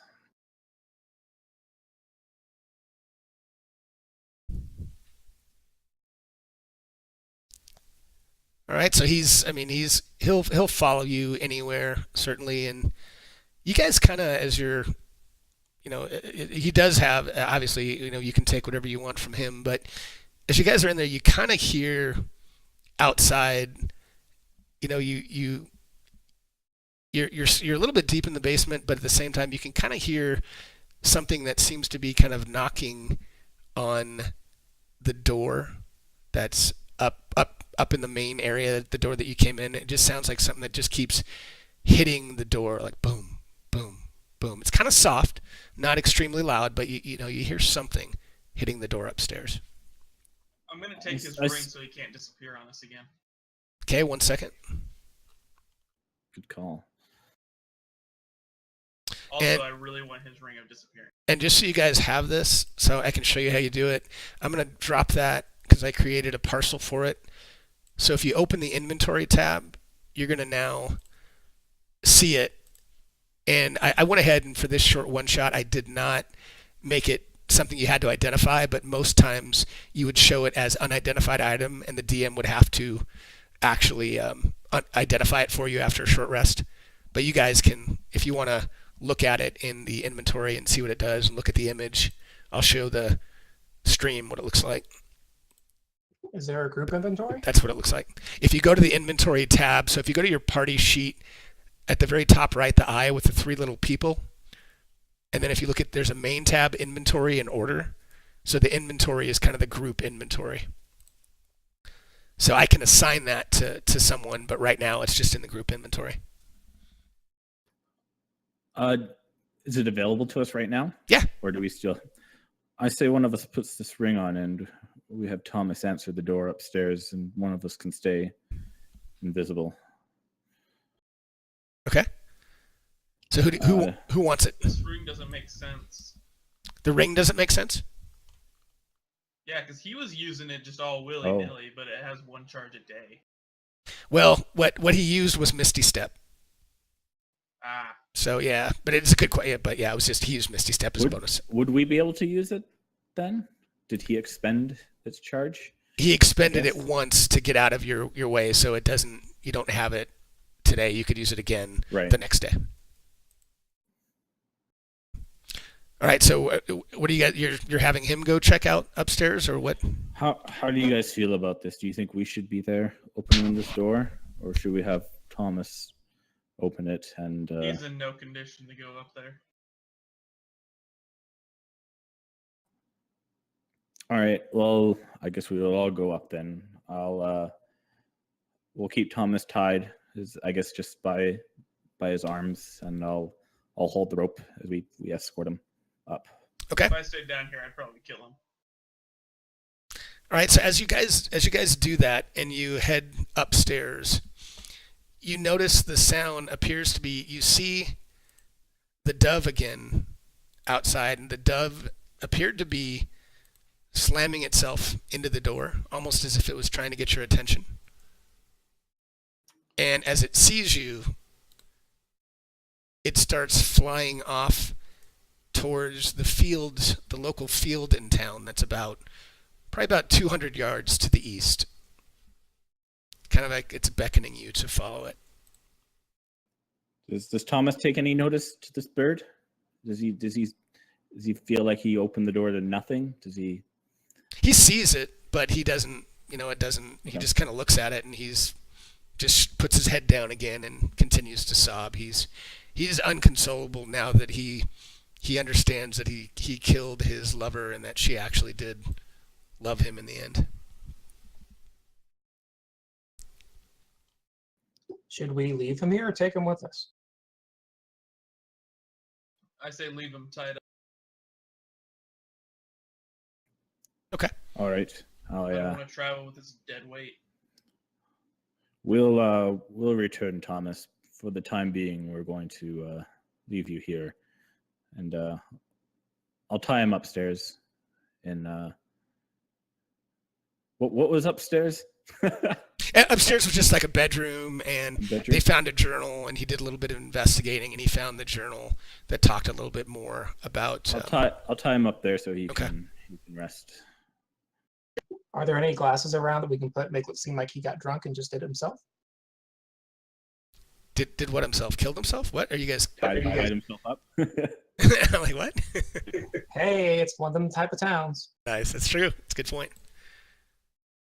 All right. So you guys don't have to move off the map. I'll assume you're up and outside, and as you get outside, there's still snow, still wind is still whipping, but you see the bird not going too far, but it goes into the fields, and then it just kind of hovers into the field, and it looks like it's hovering over a statue, and the statue's kind of covered in snow, and the bird ultimately lands right on top of the statue. Do you guys want to follow? I'm gonna go up and brush off the statue. Okay. And as you go to do that and the bird flies off. How do I bring up the old map? Sorry. So basically go into images and maps if you have maps open at the top right, and then you should be able to see it. And in this case, you're going to see several maps, and it should be listed as Winter Oak. And then you should be able to just open. Do you see it? Just enable that. Images and maps. Yeah, if you don't have it enabled, you might not see it. So as you Can they make the little thing you have to click any smaller? Holy. So as you brush off the statue, there's a Surprise! It's the guy from the tavern. there's a plaque that says, "In loving memory of our bravest hero, Albert Joseph Fielder, sadly taken from us before his time." And the statue is of Called this it. gentleman. I called that so long ago. You could not have made that any easier. Well, I don't know if it was me. I don't know that I did a whole lot there. We run into a mysterious man who doesn't give us his name. He tells us this story. We didn't ask for it. I was gonna say Another name. you didn't ask for his name. And then he disappears. Doors close magically, and he vanishes. It was pretty clear what was gonna happen. No one asked for his name. I was all ready to give you a little bit of deception there, but nobody asked for it. So I didn't bother because I knew what would happen. all right. Well, guys, that you've completed the adventure and the investigation and discovered the lovers' tryst, and might have another adventure in the future if we ever do another one-shot tracking down the Warlock patron. Excellent. So, Thank you very much. well, I hope you guys enjoyed it. I hope it was a good, at least, first experience. I know it was a little short, but hopefully you guys learned some stuff about Fantasy Grounds and had a little fun doing it. I still want to figure out why that chick is haunting the place. Anything we can do to get her to go away and have some rest. She probably does now that you've found out who killed her, and you've got Got him him to admit it. tied up and admit it and turn him over to the authorities or whatever you all end up doing with him. But I think you can say that she's probably at peace now. Oh, if we come back to this and do away with his Warlock patron, I'm probably just gonna end up killing him. Nice. So guys, hey, if you ever I try to do these one shots every so often, and if you ever want to get in another game, let me know. And I usually am posting pretty actively on Fantasy Grounds, and you guys have questions or anything that come up about software or anything I can help with on effects or anything like that, just let me know. But I hope you guys had a good time. I enjoyed running through this with you. It was a fun little mini adventure. Yeah, it was great to do a lot of the stuff. Cool. All right, guys. Thank you for adding context to Fantasy Grounds. You can dink around with it as much as you want offline, but it helps to have it all in context. Cool. No, excellent. I'm glad. And yeah, I think Patrick watched this a little bit, the guy who put this adventure, and I think he might try to do some maps because the only map that came with it was the Winter Oak map. So pretty much anything, the barn, the house, which obviously wasn't much of a house, all that stuff I just kind of made. So I think he might make a player's map. So. Yeah, but some of those are like pretty standard things that can be substituted for a lot of that stuff. Yeah, absolutely. Hey, thanks for the follow. Is it Christopher Watzik? All right. Tosick? Well, I got work work tomorrow, so I think I'm gonna hit the hay. All right, guys. Well, have a great night. I'm gonna wrap up with the stream, but I think they all enjoyed watching Thank it. you all. So thanks.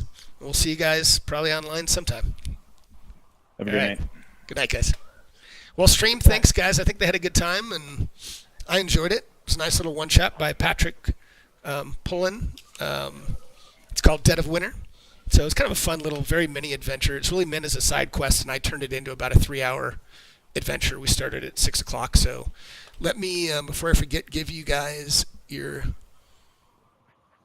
points. So give me 1 second. I'll give you guys all 50 if I can find it. 1 second. Don't leave. Chat. There we go. 50 points to all. Got in late after my game. Oh, thanks, Rob. Yeah, it's always fun. Thanks for coming in after your game. All right, guys, I'm going to throw on my attribution slide real quick. So, obviously, Fantasy Grounds, Sirenscape. I didn't use Tabletop tonight, but I do that sometimes. And Zovia, actually, the first map I did of the roadside encounter was from Zovia. So, yeah, thanks, Christopher. I appreciate it, man. So, guys, everybody have a great night. And follow, if you haven't already, check out Rob Tui's stream, FSH Schmo, GeoQuester, Praetor's Rejects. All those guys are awesome. So, anyway, check them all out. Follow me if you liked what you saw tonight. Sure Thomas was deceiving us, but I was wrong. Nice. So, anyway, guys, have a good night. I'm going to head out of here and crash out myself, but see you all next time.